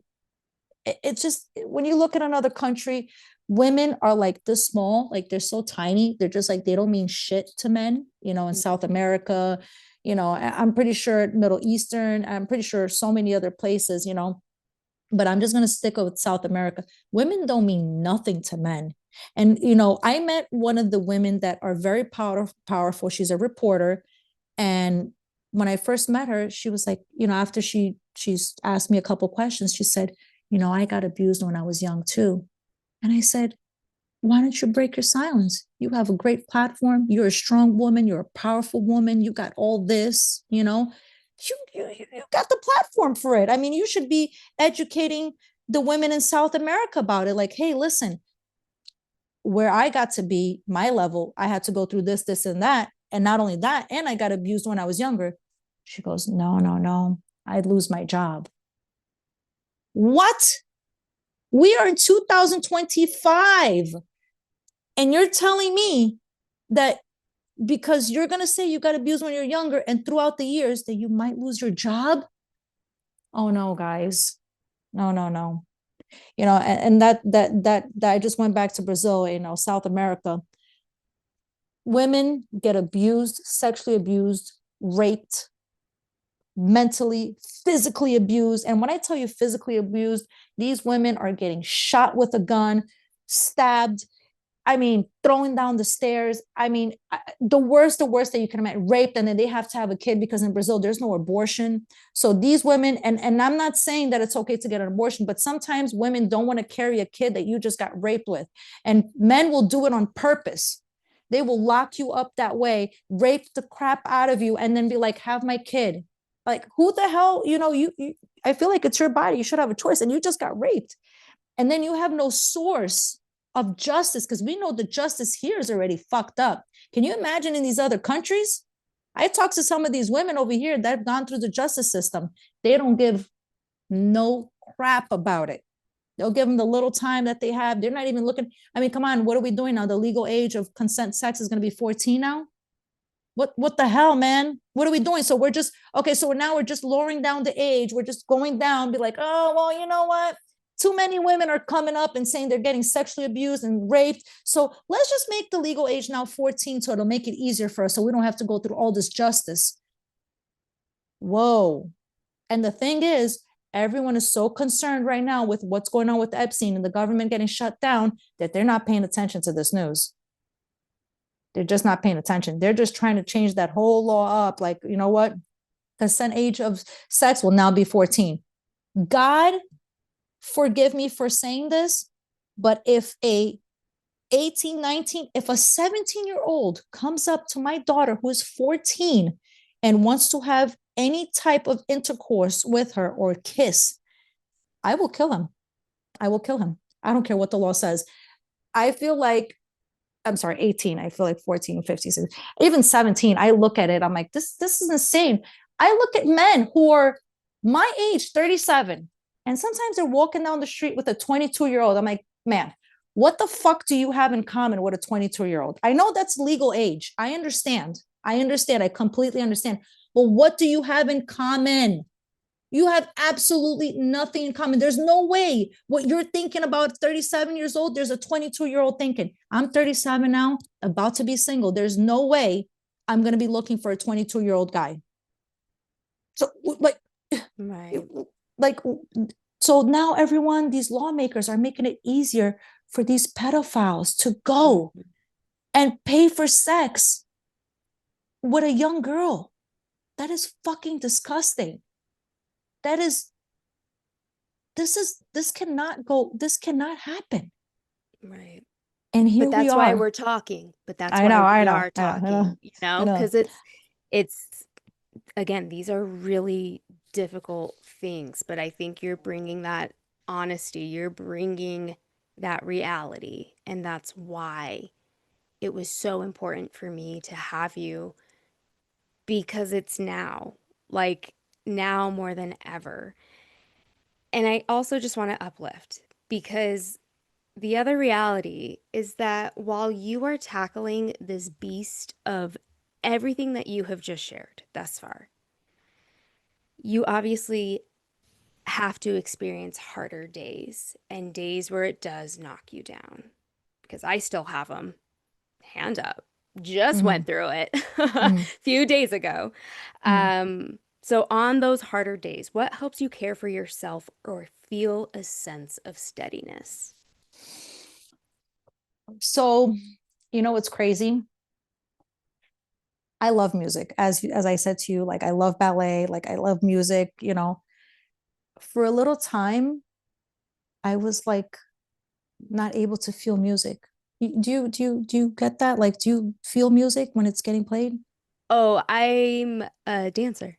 I grew up Okay. as a dancer. So then you understand, right? When you hear Oh, music, yes. you want to Mm-hmm. move your body and you just want to dance and you want to sing. And hey, listen, it may not come out the best, but it's such a it's like it's everything. It's like Yes. drugs. Okay. It's like drugs. Okay. Truly, it's a high. It's a I would high. agree. It's a Mm-hmm. high, right? Mm-hmm. Mm-hmm. And for a time I was like listening to music, I'm like, I'm not feeling anything. What's going on here? Like I'm like putting every type of, music. I'm like putting 90s, I'm putting early 2000s, I'm putting as far as we go to the 70s. I'm starting to put Elvis Presley. I'm like going back into like all these times, right? I'm like, you know what? Let me play some really crappy shit and see if I feel that. And I'm like, man, not even the crappy, the good, the soft rock, the rock, nothing was getting to me. And I was like, oh, we have a problem. Houston, we have a problem.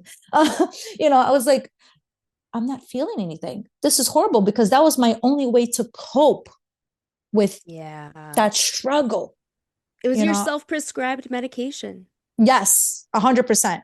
Yes. And then I had to turn around and see why I wasn't feeling that.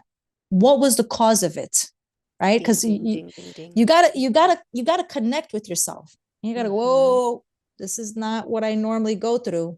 What's happening here? Self-awareness. You're gaining self-awareness. I had to shut off the music and Mm-hmm. stay in my room and just let thoughts run. And I'm scared of that.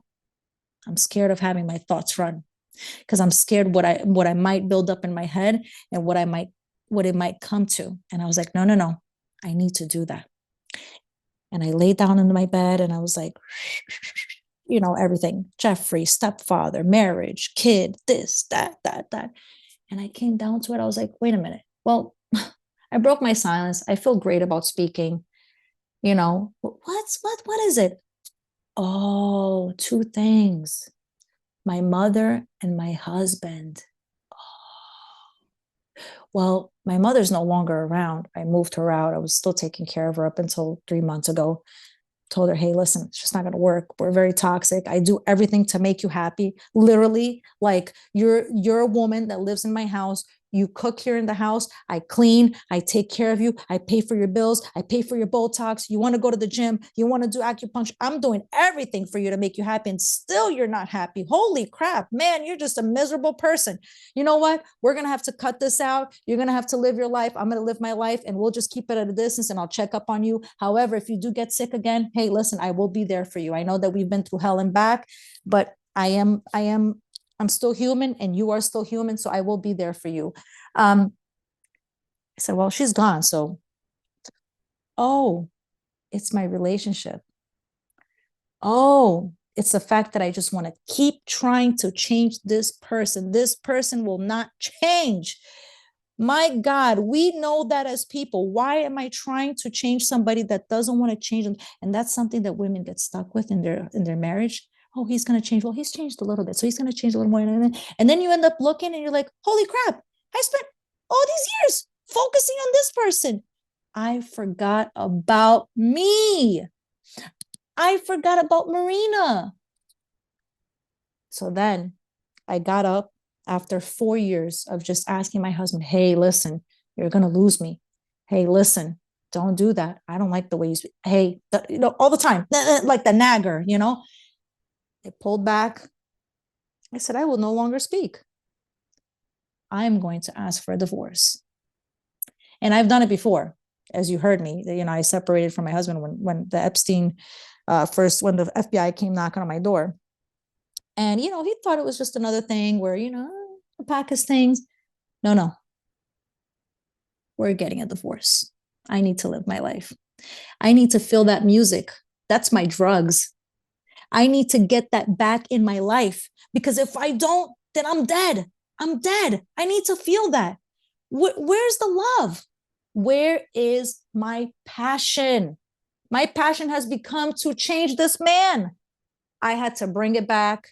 And let me tell you, ever since this man has moved out of my house, I've been so fucking happy.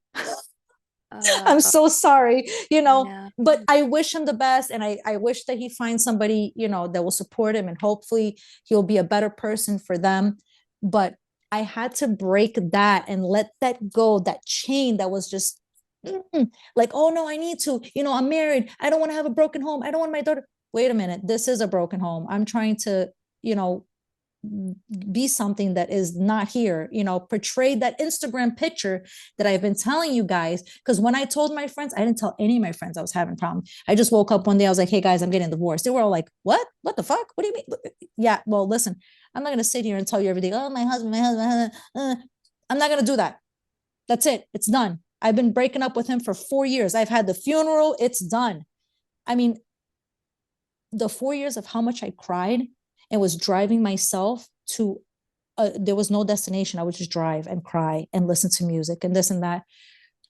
I finally got to have my drugs back and I was able to feel them. The music came back into my life. I was like, yes, it's back in. So What a beautiful answer. what I do now when I am feeling down and that is happening, I turn on the music and I just in my kitchen, and I also love to cook. So cooking and music is a great combination of drugs. Yep. All of this resonates, all of it. Amen. As a DV survivor, yes. I Amen. feel that 110%. So, whew. Now, are there practices, rituals, or moments that help you feel grounded or safe in your body?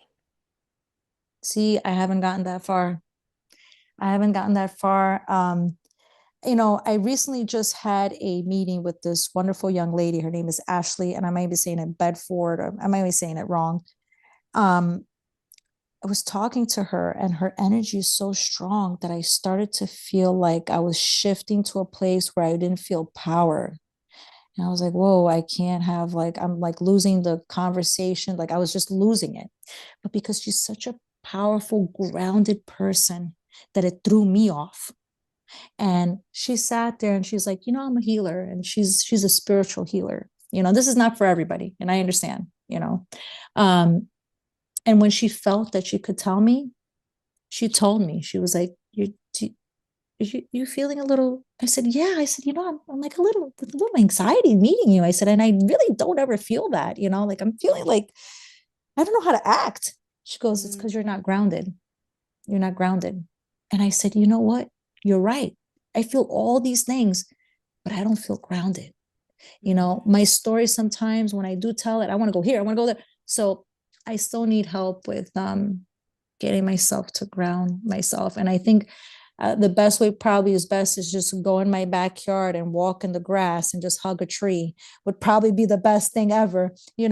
And I still haven't. Somatic practice, girl. That's Yep, yep, somatic practice. yep. And yes. Mm-hmm. I know, because she And told me, and I'm like, really? I was like, she's like, yeah. She's like, you got a big backyard, walk barefoot and go hug a tree. I said, correct. well, I guess I'm gonna have to try that. So this is my next healing.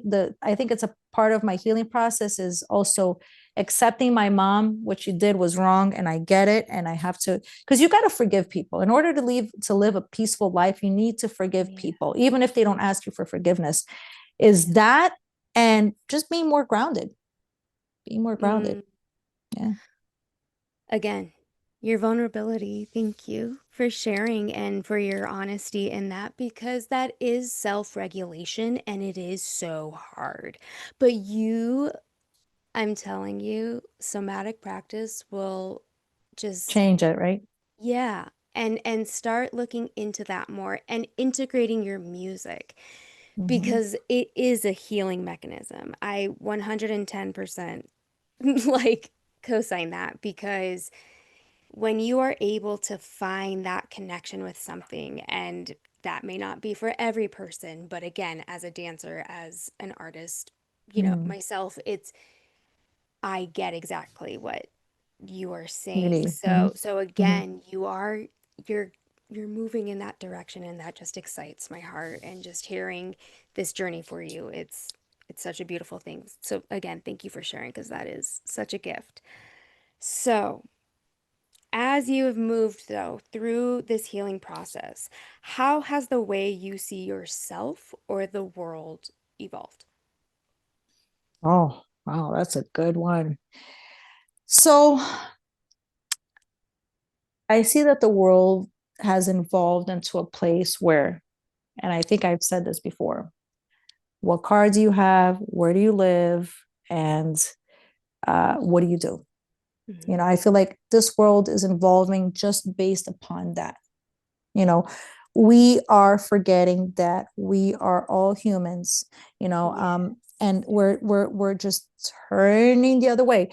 So when you told me to watch, and this is something that this is a perfect time to bring up. When you asked me, you said to me, hey, you should watch this, the Michael Jackson, Never Leaving, what is it called? Oh my God, please remind me. Never Leaving Neverland? Leaving Neverland. Leaving Neverland. Okay. Mm-hmm. The prosecutor, I guess, said one time, when they were going back and forth, he said, basically, he was trying to make a point why people, if they seen something, that they didn't have to do anything about it. He said, if you're walking by a pool and there's two kids drowning, you're not obligated to go help those kids. And I find that fucking crazy because I know people do that nowadays. Okay. This is where we're evolving to. This is where what's coming to. So you mean to tell me that you see, because you see it on the news, people are getting beat up. Okay. Old people, young people, right there on the subway, in the street. I mean, come on, we have so much shit going on. And you have people recording this. Whatever happened to being a tribe? I said it on my platform yesterday. Guys, we are a tribe. We are a tribe. We need to stick together. We need to do something. Everyone's so easy to pick up their phone and start recording it for entertainment purposes. And I find that ridiculous. This is what we're involving the world today. And it is sad. It is fucking sad that we allow people to get hurt. And it's not only sexual abuse. We see an old lady, come on, we grew up, you seen an old lady trying to cross the street, you'd ask her, an older lady or an older man, do you need help? We look away. Sometimes people are sitting on the bus, they don't even get up for an older person or a pregnant person. What the hell has this society become to? What happened to just humanizing people? Nobody does that anymore. Nobody does that anymore. And that is fucking crazy. That's something that we forgot. We need each other in this world. Okay. And people are just blowing that away. They walk past people that, hey, take fucking 2 minutes. It's going to take you 2 fucking minutes to just say, are you okay? Do you need help? You see somebody drowning in the pool and you got this prosecutor, this lawyer who's trying to protect Michael Jackson. Oh, well, it's okay. Like you just walk by it because you're not a lifeguard. No, no, no. It is not okay. It is not okay. You need to do something. You know how to swim? Jump in the fucking pool and fucking do something. You know you want to. But you look at people now, they don't want to. They just want to record. They just want to sit there and just make a thing out of it. So I think that's what this is what the world has evolved to. Social media, internet, what's entertaining, what sells, it's not that. And again, and I said it before, everyone thinks money, cars, houses. That's not the answer. It's peace, love, and health. Those are three things you cannot buy. And those are three things that you will want and crave for the rest of your life. It is not money. It is not the car. It is not the jewelry. It is not the house you live in. It's what you make out of it. You can have a $10 piece of jewelry that your husband or your boyfriend gave it to you, and it could mean everything to you. And you could have a $12,000 ring that some man gave it to you, and he's out there cheating on you, treating you like shit, because I've been there. Doesn't give a fuck about you. Okay. I went to Washington by myself and I was still with my husband. You think he came with me? That piece of shit didn't come with me. He just left me to go by myself. And I was scared. And I was fucking scared. Okay. I know that I didn't look it, but I was scared. Okay. Today I'm not scared, but I was scared at the Capitol. I was scared going out there by myself. And living in New York, I said, I got to do this shit. If I lived in New York and I used to get out of work 4 o'clock in the morning with money in my pocket, I'm going.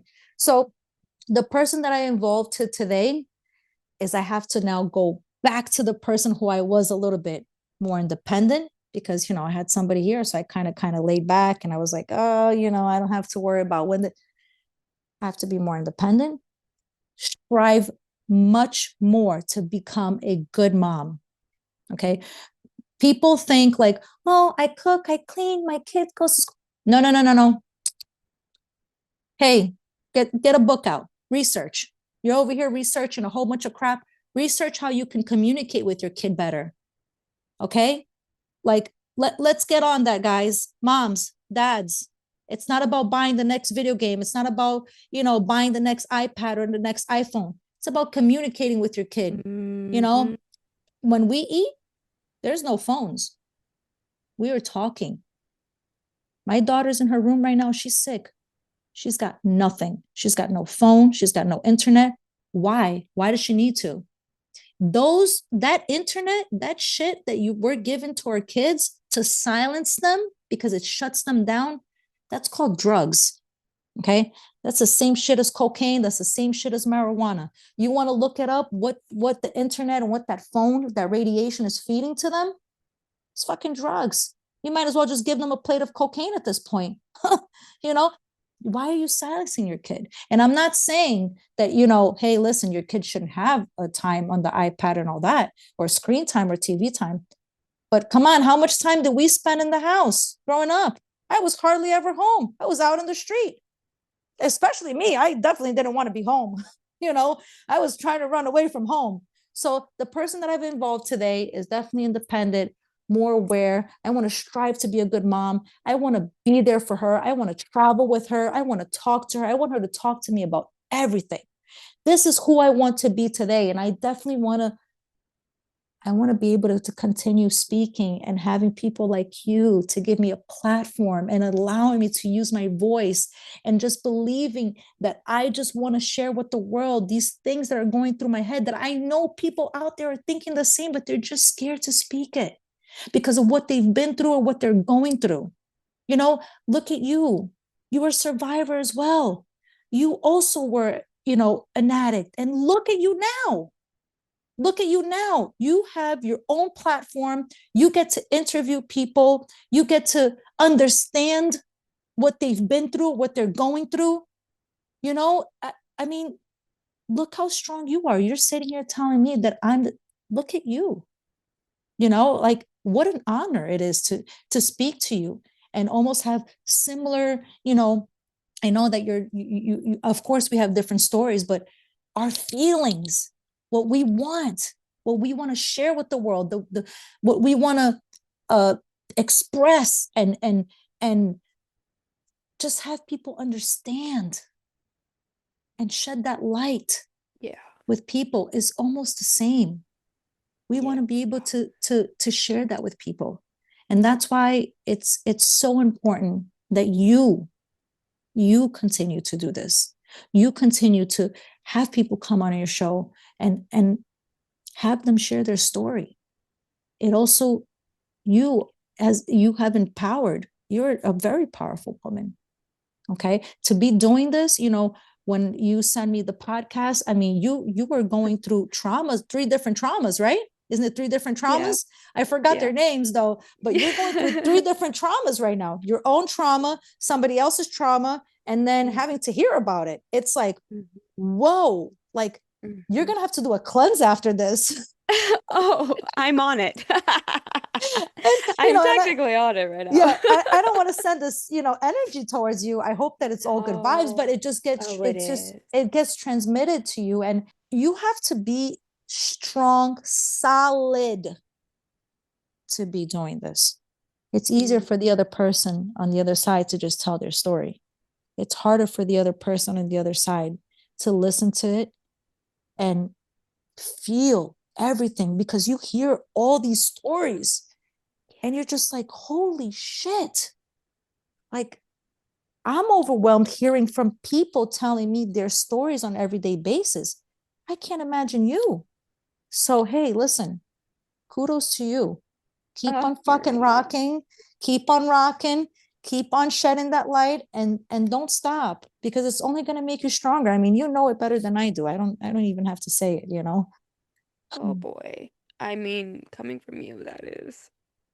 As people can hear, I'm emotional, and they're like, that's just her. Listen, I'm just La Llorona. sometimes Yeah. I'm scared that I'm not emotional.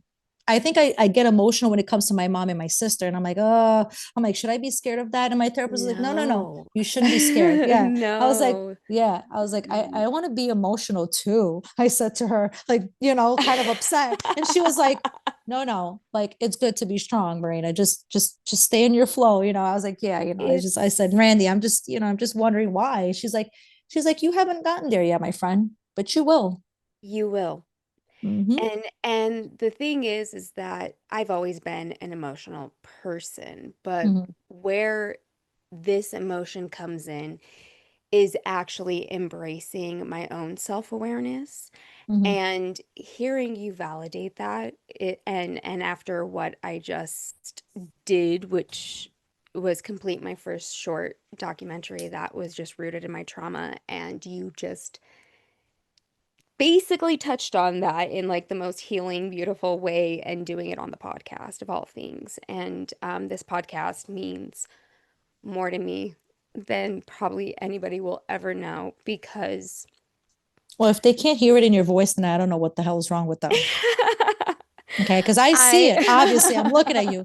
But if they can't hear it, then they need to do some drugs and some of that music, drug we're talking about. We'll put them on, some of that cooking truly. and some of that mixture Ooh, right there, So the you hear it in culinary your music, voice. yes. Oh, Yeah. yeah. You know. It's to my core though, and it's the duality of living both sides. And that's what allows me to create a space like this because I've done the media side, of course, not to Epstein level. Mm-hmm. However, I still had to break my silence globally, and I'm still dealing with the repercussions Mm-hmm. Mm-hmm. today. Mm-hmm. And it's a reality for so many of us that people just don't even realize is happening, constantly being vilified, constantly being attacked. And now that I've shifted my Yep. platform and really have done kind of a 180, I'm getting that on a visceral level, and it's okay because I'm grounded, because I found my center, I found my self-awareness. But holy shit, Marina, how long it took. Mm-hmm. And I attribute the fast track to my mental health coordination and now being certified in so many different areas of trauma, especially childhood trauma. Mm-hmm. So hearing this now as a mental health coordinator certified, I'm feeling the thank you. I am So feeling, much.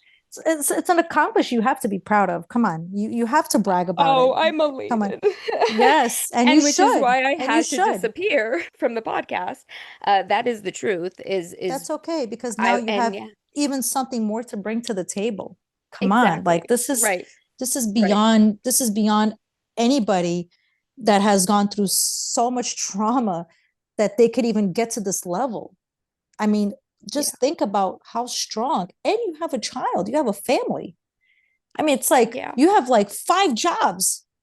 So, you know, Truly. it's yeah, I know. You're And I get the paid for none of them right now. yeah, Just so you're everyone knows. exactly. I know. And that's what people, see when people listen or they look at us, they're like, oh, these girls are making In money. thousands or Yeah, yeah. millions. And I I'm know. like, I know. I where? know. Yeah, it's okay. Where? Listen, it's like the same thing when I came out in the cap. Oh, she's broke. What? We're not getting paid for this. No one is getting 1 cent for this. Okay, guys. Right. We're Right. just doing this to just set awareness. But you have fired up. You're a chef, you're cleaning the house, or you're a maid, Yeah. you got your degree, you're certified, you're doing your podcast, you're a mom, just a Mhm. mom alone. Holy Mhm. shit, man. That's a tough job. Just that job alone. And then you got all these other things that you did and you accomplished. like I said, I salute to you and I look up to you. Thank you. And I Thank hope that one day Oh, I can even just finish my GED. Holy shit. Can I just do that? I mean, right now it's kind of hard because I just have like so many things to do. And I just like you my goal, will. my goal is somewhere else, but I have to do it. You So will. I think it's really amazing. You're doing amazing things out here. And you had to Thank you, take time Marina. off. You had to take time off Oh, in order is to, literally what I'm doing. yeah, Yeah, because yeah. it's too much and It's it's overwhelming and it'll kill us. yeah, yeah, I know. yeah, I yeah. know. Sometimes I feel overwhelmed and I'm Yeah. not doing nearly as half as you are. And I'm overwhelmed. It's a lot. I'm like, Hmm. holy shit. I'm like, I think I need an assistant. I'm like, oh yeah, wait a minute. I don't have money for that yet. Yeah, that's not gonna happen.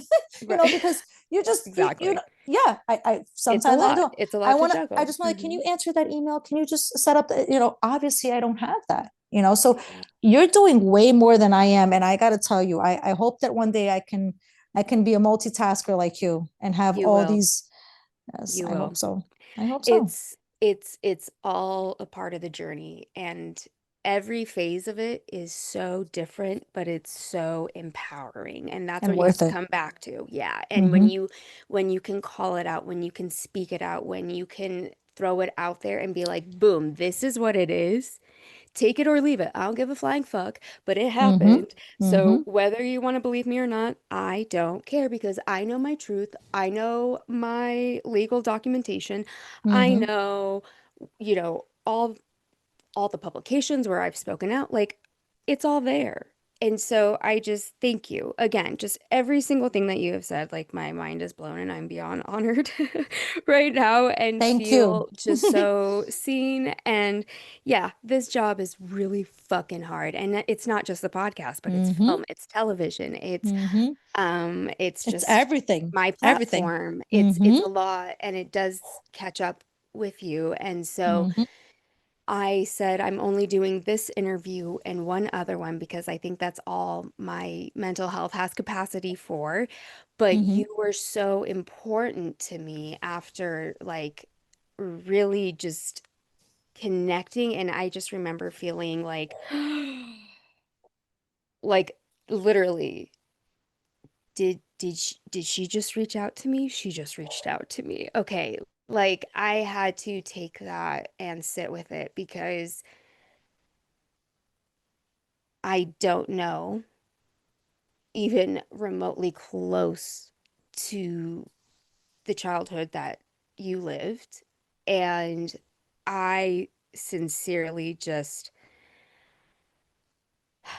taking that in and taking it in real time. So I like keeping that authentic. I like learning your story from you rather than me going and trying to dig, trying to find your story, because Yeah. I know you are going to tell me how you want me to know your story, but how you want the listeners to know your story. And that is the boundary and consent factor that is different in this Mm-hmm. kind of true crime podcast. This Mm-hmm. isn't your ordinary true crime podcast, Mm-hmm. full stop. It's Yeah. not. Yeah.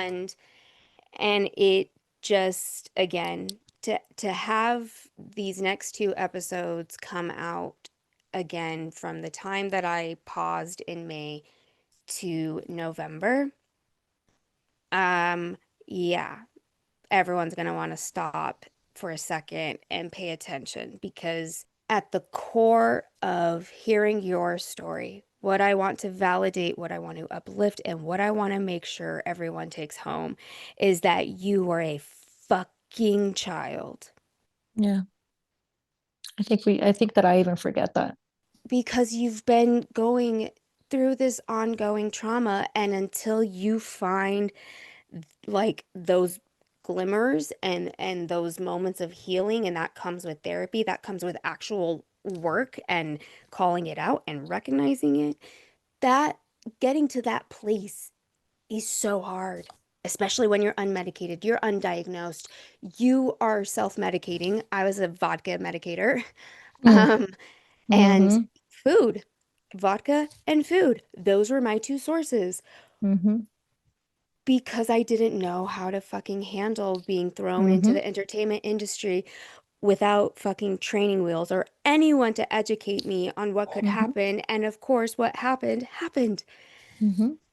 And I can bring awareness to the public. I can bring my lived experience. I can bring my friends, my mentors, my inspirations, my heroes to the forefront and say, we're going to talk, but you're going to talk the way that you want to talk, and you're going to Mhm. tell it the way that you want to tell it. Because who am I to sit there and change your narrative? Who am I to Mhm. tell your story? Who am I Yep. to speak for you? I Mhm. want to know you. From And your we are mouth. getting to know. Mhm. Yeah. Yep. Yep. So, my last question for you before we do my traditional rapid fire questions, folks. Mhm. So, don't worry, we are getting there. Mhm. I want to know, for someone who might be in a similar place, what gentle reminder or encouragement would you want them to hear? Wow. So I think that if you are going through this or you have gone through this, right? That's what you asked me, right?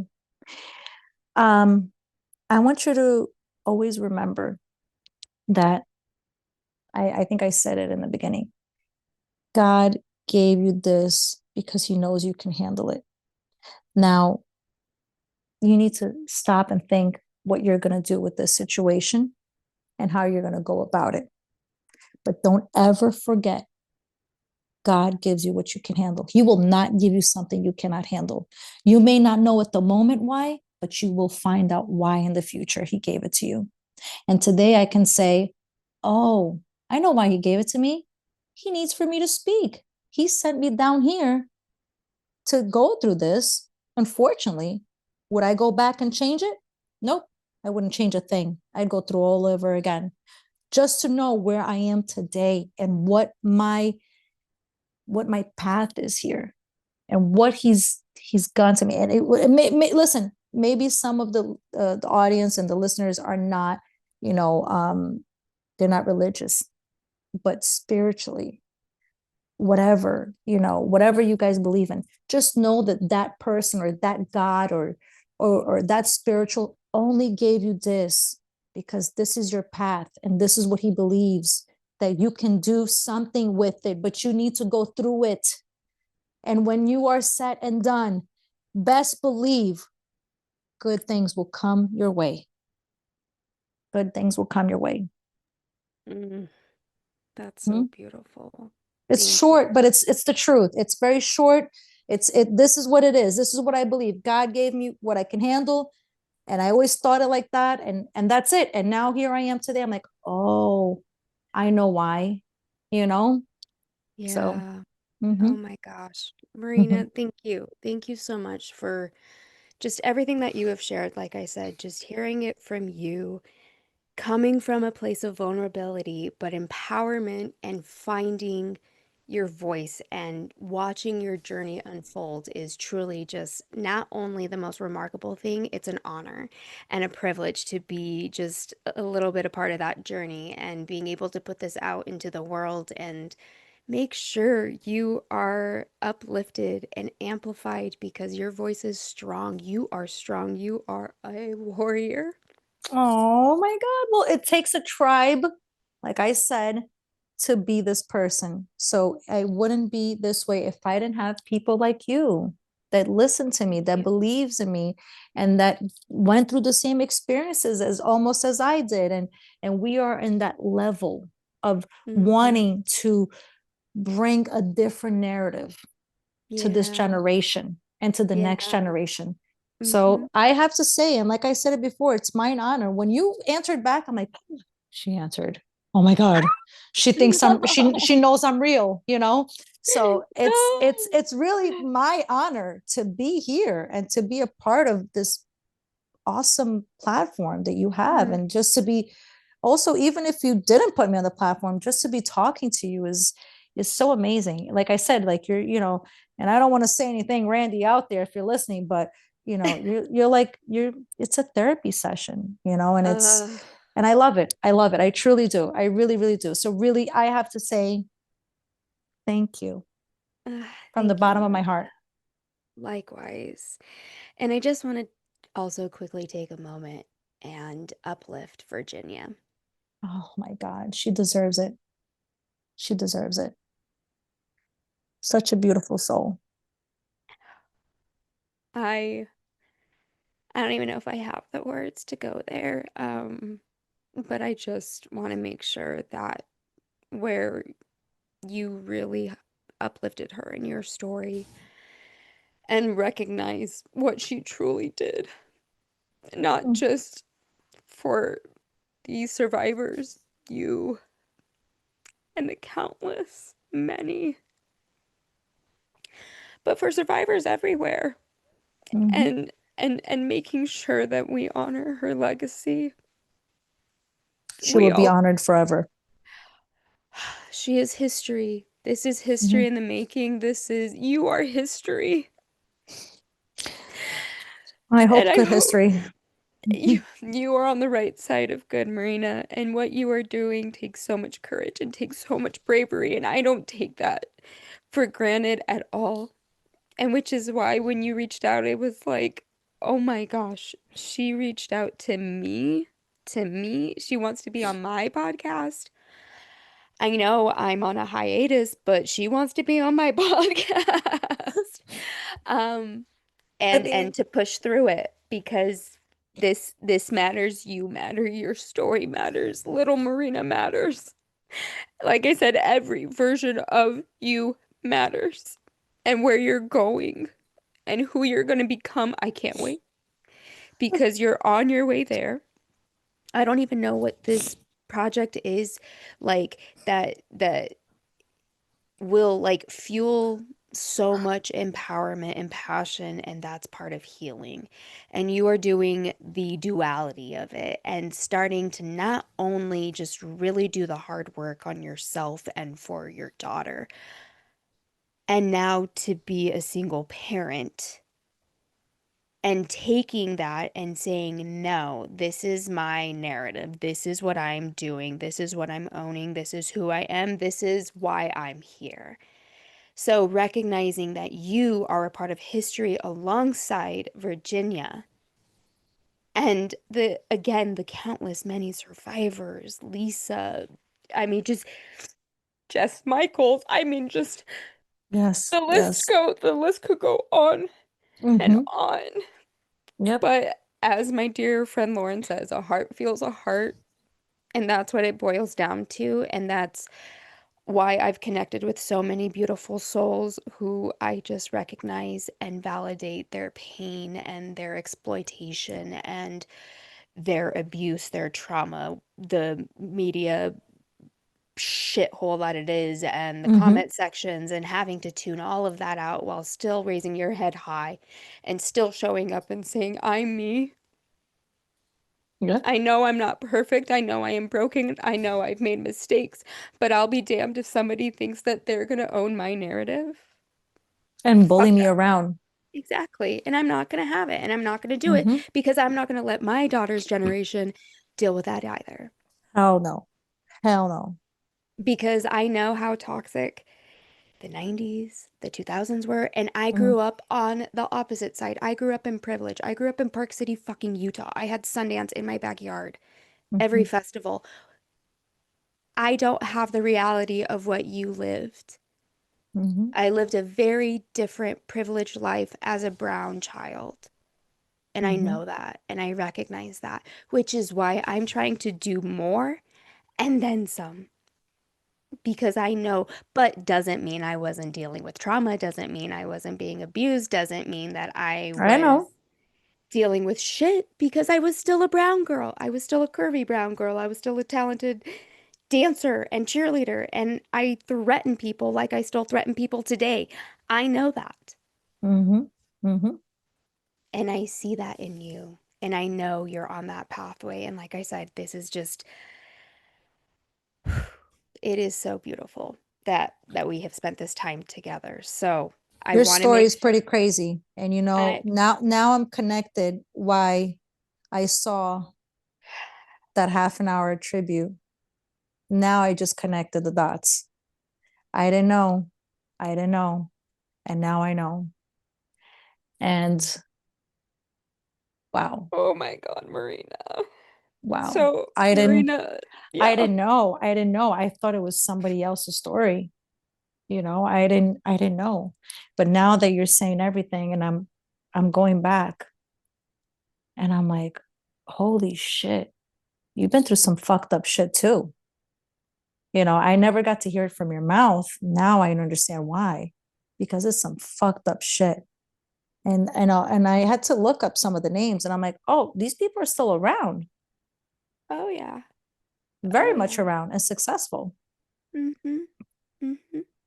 Do you Mm-hmm. can you are you waiting for, I mean, I know that, like, I think justice is coming your way, or I think that that's my freedom. So what Marina's referring to is my yeah, short I don't want to get documentary. into it. I don't want to get into it because you told me to keep it to myself. So I'm like kind of like, you know, No, no, okay. but that's more than enough. And I Okay. hope that just ignites people and makes people curious. So to transition, I would love to do the rapid fire and bring this Yes. home. All Yes. right, Let's do Marina, it. I'm excited.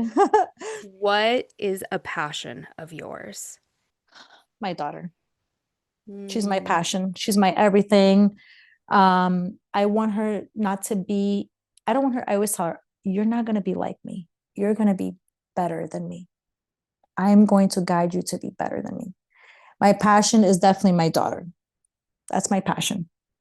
I love that answer. Ugh. What is one of your best memories? Mm. One of my best memories was definitely growing up in Brazil and being able to be around. Well, my best memory, I'm sorry, of course, being around my family is my best memory in Brazil, but my best memory was I lived in Brazil and my uncle would come down to the States all the time and he'd always bring me a present, a Barbie or something. And one year I wanted roller skates and they were so expensive in Brazil. And my uncle went to, he came to America. I don't know. I don't know if he was going to get me the skates. I just wanted it. He comes back with roller skates for Christmas. And I was so freaking happy. I mean, all my friends, we were not even the same shoe size. I promise you.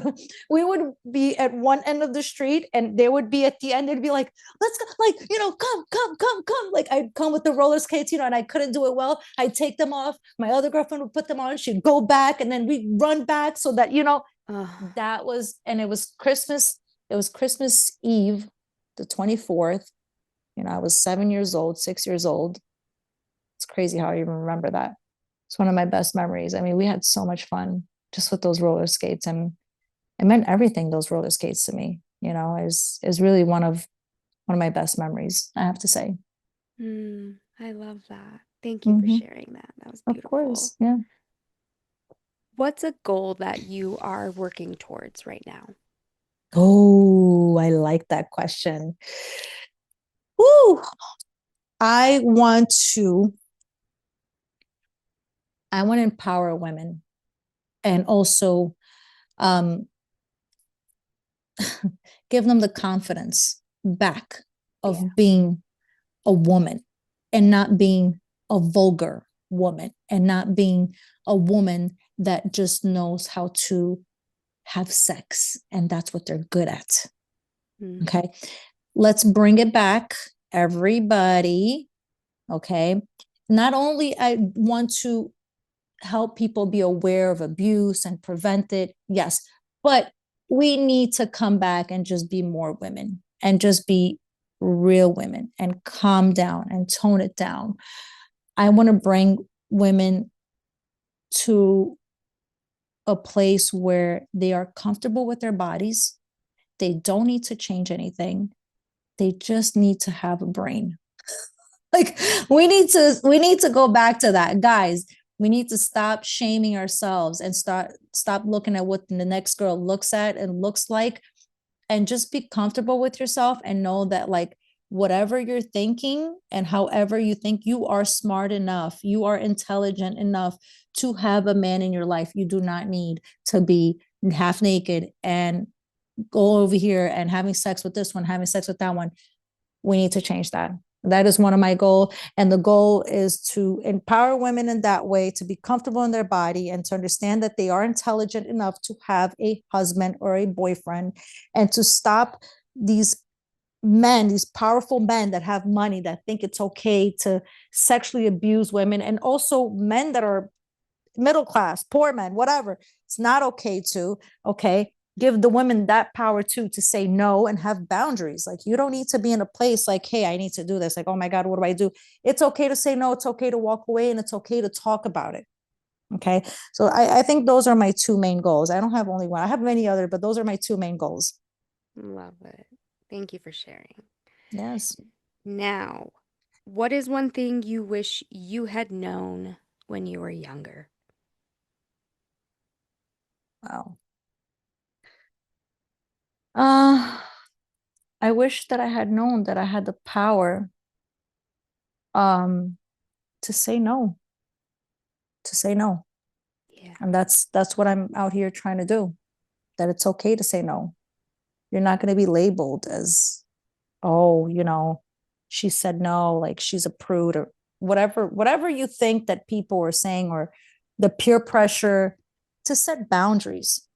I wish I knew how to say no. I wish I knew how to say no. Mm, I feel that. Yeah. If you could instantly learn a new skill or talent, what would it be? Ooh, if I could instantly learn a new talent, it would be to get in women's brain and open it up And and sing a theme. say, yeah, and like, exactly, but obviously no. If I I had love a it though. talent, yeah, I mean, I wish I really could. I really wish that, like, just women would just, I wish I had the talent of, and I hope that becomes a talent that I can, you know, that I can conquer, is my voice will automatically go into women's head, and they will understand that it's okay to say no, and it's okay to be classy and still sexy. There's no need for to be vulgar and to be doing all this. Women are doing too much nowadays. Remember, less is more. So I wish I had that talent. I wish that, I had the ability to speak, you know to every woman and make them comfortable to say no and just to be themselves you Mm, know yeah. Mm, thank you. yeah. What's a small everyday thing that brings you joy? Music and cooking. Hell yeah. I absolutely, I mean, like, What are after you we hang listening up. to right now? Well, right now, I'm all over the place. I'm going to be Okay. honest with you. But my favorite kind of music, and when I turn on Pandora, yes, I'm a little bit old school. I don't have Spotify. I I'm love this. sorry. You know how you get to pick an artist and they just play out Yeah, whatever? right. I'm really stuck on Sade right now. Really Ooh. stuck on her. And just everything that's in with her, along which, I think I might be saying Fleetwood, like Mac. Fleetwood. Yeah, like they'll bring that up. I forgot the Mhm. guy that did, like, Drops of Jupiter. Like, it'll just bring Train. all Train. It'll just, Hmm. these are like the music that I'm like really into right now. I know that it's like, it might be sad, but it's still good for me. Like, I love it. Hell yeah. Like love, and like, a little bit of sadness. It just touches me. It just touches me. And if I'm not listening to that, then I'll put on some Spanish music. I love Spanish music. Listen, I don't know what happened to me. I should have been listening to Brazilian music, but I love Bad Bunny. I love Carol G. Hell yeah. You Hell know, yeah. I don't know the other artists, but I absolutely fell in love with Latin music after I moved down to Florida. Like, I just, like, I Oh, don't know what I happened. bet. Yeah, like, Oh, I listen to I Latin do. music, like Pandora, Carol G, and I know Anita is a little bit more on the other side of, she's Brazilian, she's kind of vulgar, but Mm, I do like their music. I love the rhythm. I don't know if the lyrics are all there, but I do love the music, though. I do love the music. ah, Yeah. amazing. And yeah, Yes. Bad Bunny Yes. Yeah, right? I mean, who can go wrong with Bad Bunny? you can't. Yeah, Plain and exactly. simple. Hmm. Do you have a favorite book, movie, or song that always lifts your spirits? I'm not much of a book reader. I'm going to be honest with you. Mhm. However, I am It starting could be to. an audiobook too, just so you know. So I am very interested. I started reading Virginia's book. Sorry, listening to it because it's hard for me to read, especially like my life right now. I just have a lot of things going on. So I am starting to listen to her book, but I did start that I really fell in love with. I think it's A Million Pieces. I'm on the first chapter, on the first few pages, and it got me. It got me.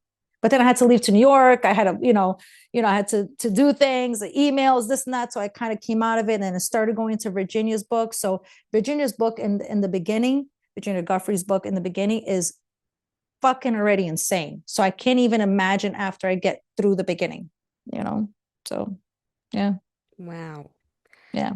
Thank you for uplifting too. Yes, yes. Now, if you could spend a day anywhere in the world, where would it be and why? So if I could spend the whole day, if I could spend the whole month actually, it would be on the beach. Um, I absolutely love the beach. The reason why I love the beach, did I grow up in the beach? No, I didn't grow up on the beach. I just think that the water is like so healing, you know? I mean, Yeah, I know there's science behind it, I can't really break it down to you, but I'm with you. for me, Mhm. it's just everything, just hearing the waves crash and just sitting there and just looking at the ocean and just having your thoughts run through or just put on some music and just oh, it's so healing and I absolutely love it. And I feel like after I had a nice day in the beach, you come back, you take a little nap and you go out for dinner and then I mean like that's like the perfect day for me. It's like it's everything. Love Yeah. it. That's such a beautiful Yes. answer. Mhm. Okay, who or what inspires you most in your life right now? Wow.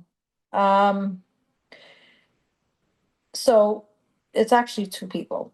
I know this question is only for one person, but number one is my daughter.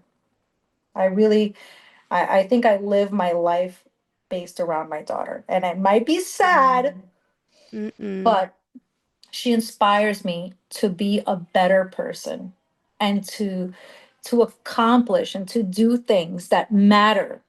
Okay, not only for her but for the generation that's coming up, for the generation now. Okay, so she inspires me to just keep on striving and just keep working and being the best that I can as a mother but also as her friend. Okay, and I mean the person that really inspired me, I mean, to even do all this, I have to say it is Virginia. Haley too, I gotta say Haley Robinson, when I heard her speak and how loud and how strong she is, I was like, oh my God, I want to be this person, because I never got to really, meet Virginia.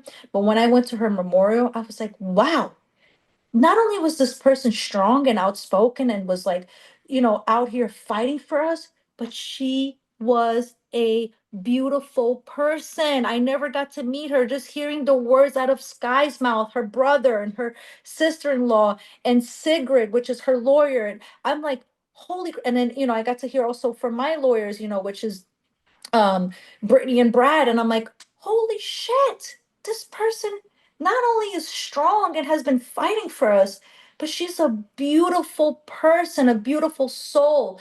And oh my God, I can't believe I didn't get to meet her. I can't believe that I was just in the dark. So these are two people right now that are inspiring me to be the best that I can be and to continue to be the person that I hope to become. So I gotta say Oh, thank you to my daughter and to Virginia. If you're up there, baby, I know that all of us are trying over here, but we are going to continue fighting till the fucking end. And we will not stop. Hell fucking yeah. Oh my Yeah. goodness. Ah, the tears. Yes. And I just want to uplift Virginia's family.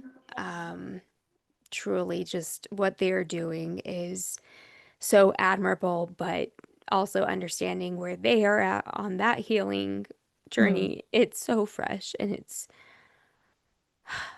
but I know it's for the greater good and they mhm. are doing good and they are doing good in the name of Virginia. And again, just what a beautiful soul, just a Yes. sad day for the world to have that loss.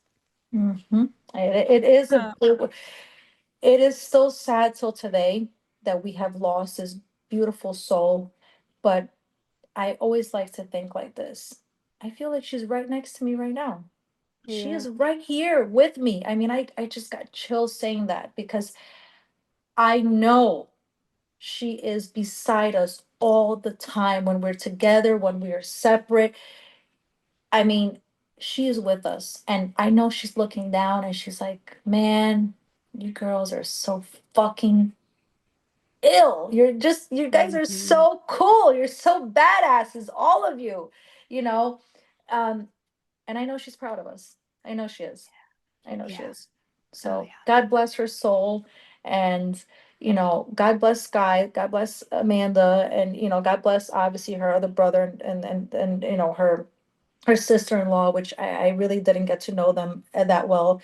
But, I gotta give it to Sky. He's and Amanda. I mean, especially Sky, he feels really strong about this. And it takes him a lot to come up and talk because he gets emotional every time, and it's heartbreaking to see it.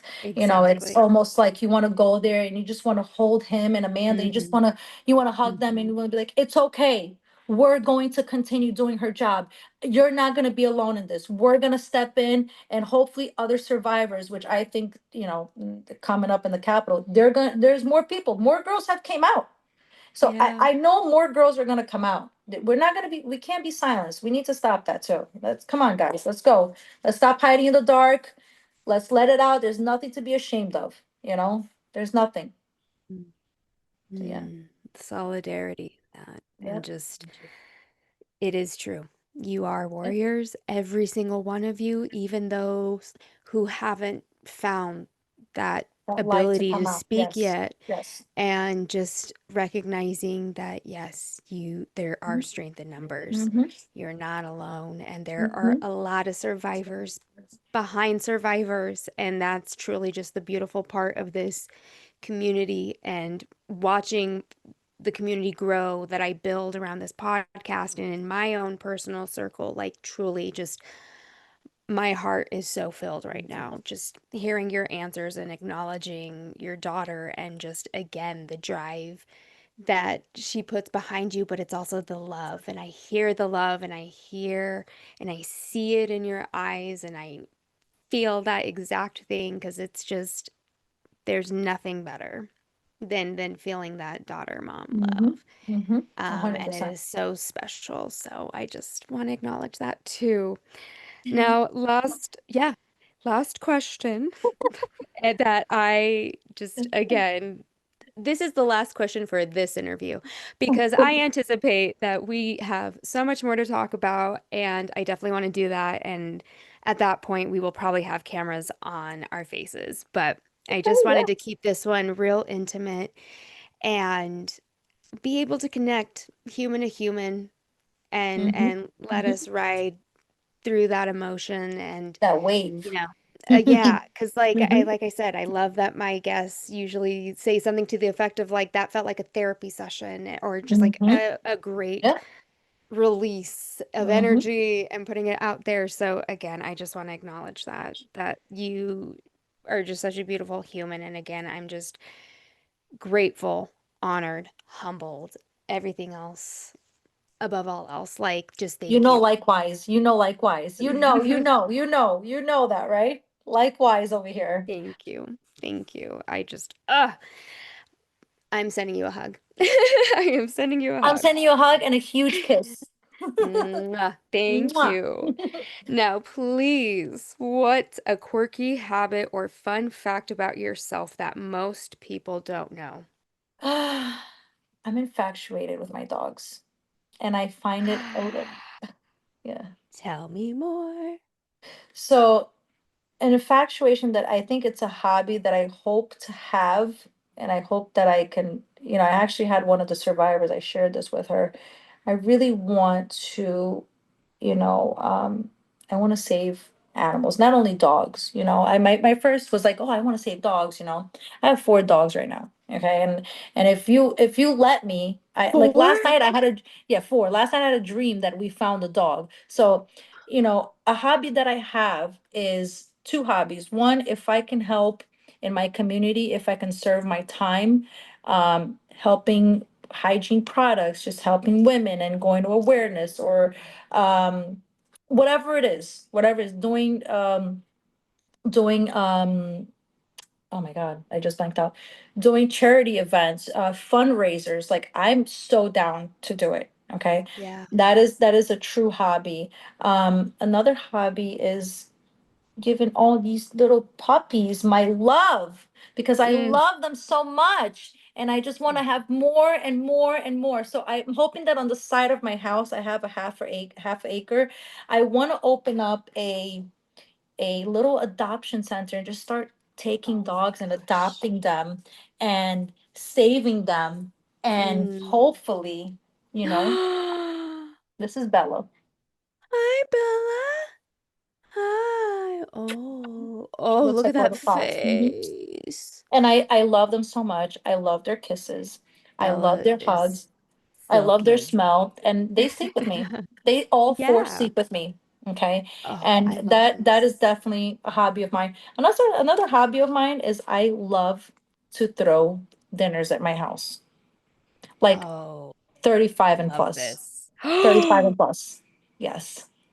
I get all the women and my we gosh. we put the music outside. I have a huge boom box, like a huge radio, a huge set, and we just dance, and we just have like we'll Oh have like the yeah. hibachi guy come. So I love to throw parties. I love to Oh, to host in my house. I love it. I love it. So three oh my hobbies I have. gosh. I'm sorry, it wasn't just one. No, I love Yeah, every single one of these because they are so different and special and stop it.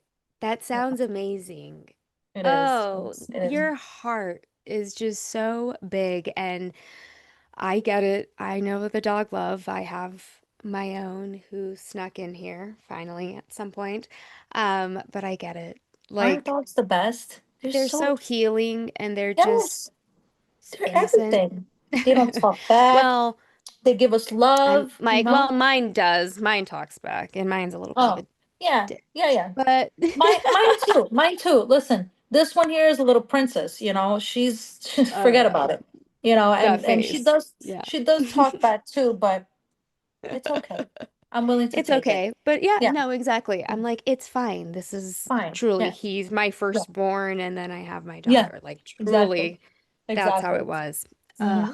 Well, Marina, again, I know I keep saying it, but I just thank you from the bottom of my heart for every single thing that you are doing in the name of solidarity, empowerment, education, trauma, Transparency, information, everything. transparency, just the rawness, Empowerment. just all, you're just unapologetically you, and I love it, and it's infectious, and I hope listeners, when they hear you for who you are, and it is this, like I said, warrior. I just these giant titles keep coming up in my brain for you because like what you have been able to conquer and just also so recently too, and just uplifting that your transition and finding these things and finding the groundedness in your advocacy and nourishing yourself and again just self-awareness is so important and I greatly admire everything that you are doing, have continued to do, and like I said, if I could give a hug to every single version of you, I would. And I just hold space for your story and your lived experience. And while I'll never know what that was like for you, it's again just learning your story and doing it here and during a time that that is so uncharted. And like I said, this is history in the making. And I want to make sure that you know that. And I know you know that. And just making sure I'm you starting know to you are seen and heard. I'm starting to, to see it a little bit that way, I'm starting to Mhm. accept a lot of things, that is just it's hard to accept sometimes that, you're part of making history and just it's crazy, is like it's a good thing, but then it came from a bad thing, but Right, then we have to flip it and send a different narrative out. So, right. and thank you for really, I mean, being just who you are and doing the things that you're doing for all of us, this tribe of people, um and going through the things that you went through. My God, I mean, it's tough, Yeah, to to stay quiet, I guess, and then you came out and you said your piece on this mini documentary, and yeah, it was so raw. It was so raw. Everything about it, I was like, and I had to go back a few times on it because I had to look up some of these names and just look up some of the things because yeah, I didn't have knowledge on it. So, sure. listen, like I said before, keep on going, girl. Keep on fighting. Keep on using your voice. Your story matters too. Don't forget that. I know you have a little Thank you. docu series out there, and I see that you kind of don't want to share it with everybody. And I hope that you open yourself up and say, "Hey, Yeah. listen, this is me. This is what I've Oh, been through."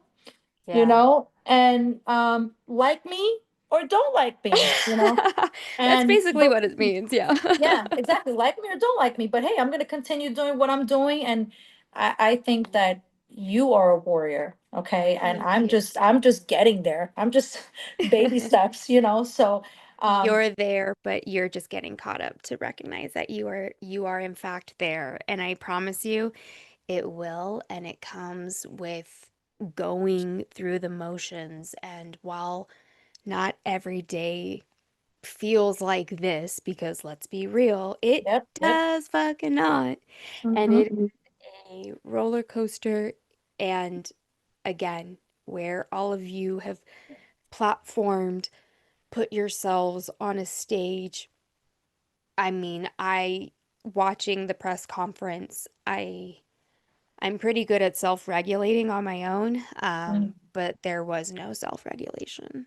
It was just allowing myself to feel, to to What you need to recognize feel. again the Yeah. Yeah. impact, and Mm-hmm. whatever was going to come up for me was going to come up for me, but feeling it in my body didn't take away from understanding where you all are standing Mm-hmm. Mm-hmm. under a fascist regime Mm-hmm. and standing there saying, "This is my truth. This is what happened to me." Just like you're saying for me, like it was the biggest this. I'm flipping Mm-hmm. Mm-hmm. off the camera. Mm-hmm. Mm-hmm. Because fuck all y'all for 2 seconds right now. Like, Yep. full fucking stop. What you guys are doing, I should not say you guys, you all are doing again puts the fucking like red alert. Mm-hmm. Mm-hmm. Yep. This can happen to anybody. This is very simple recipe for Mm-hmm. disaster. Yep.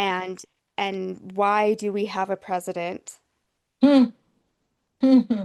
Who's very much in involved. this Yeah. capacity? Yep. So Mm-hmm. again, it's rooting this moment in history, um, and again, and I recognize and validate where you are on this journey, and I never want to take that from you because that is your drive, that is your momentum, and I think being able to share your story in a way that again allows people to hear you and really understand what it means to survive through some of the hardest, darkest shit. The pleasure is all mine. I will welcome you back for part 2, part 3, part whatever, because we And just I'd need to keep love to talking. come. Or we do the unscripted version where we're just bitching and moaning about just everything else. So, Hey, listen, I love to do that too. no, I feel it. Listen, don't tempt me with a good time. We will Seriously. absolutely do it. Yes. Marina, again, Thank you thank so you. much. Thank you. Thank you. Thank you. Uh, And I'm sending you so much love. I really am. I Likewise. really am. Thank you for Thank having you, me. Marina. Thank Thank you. you. Hi there. While the podcast remains on hiatus until 2026, be sure to join me for a very special bonus episode on November 26th when I sit down with Sherry Papini for a conversation like no other. For the first time, we hear Sherry's voice without media bias or societal narratives that couldn't be further from the truth. Stay tuned to discover how Sherry's lie ultimately saved her life. This is True Crime in Hollywood, A Personal Tale, a La Activista production with music by Mickey O'Brien. Don't forget to like, share, and leave a review for the show. Thank you so much for listening, and as always, remember the victims and embrace the survivors.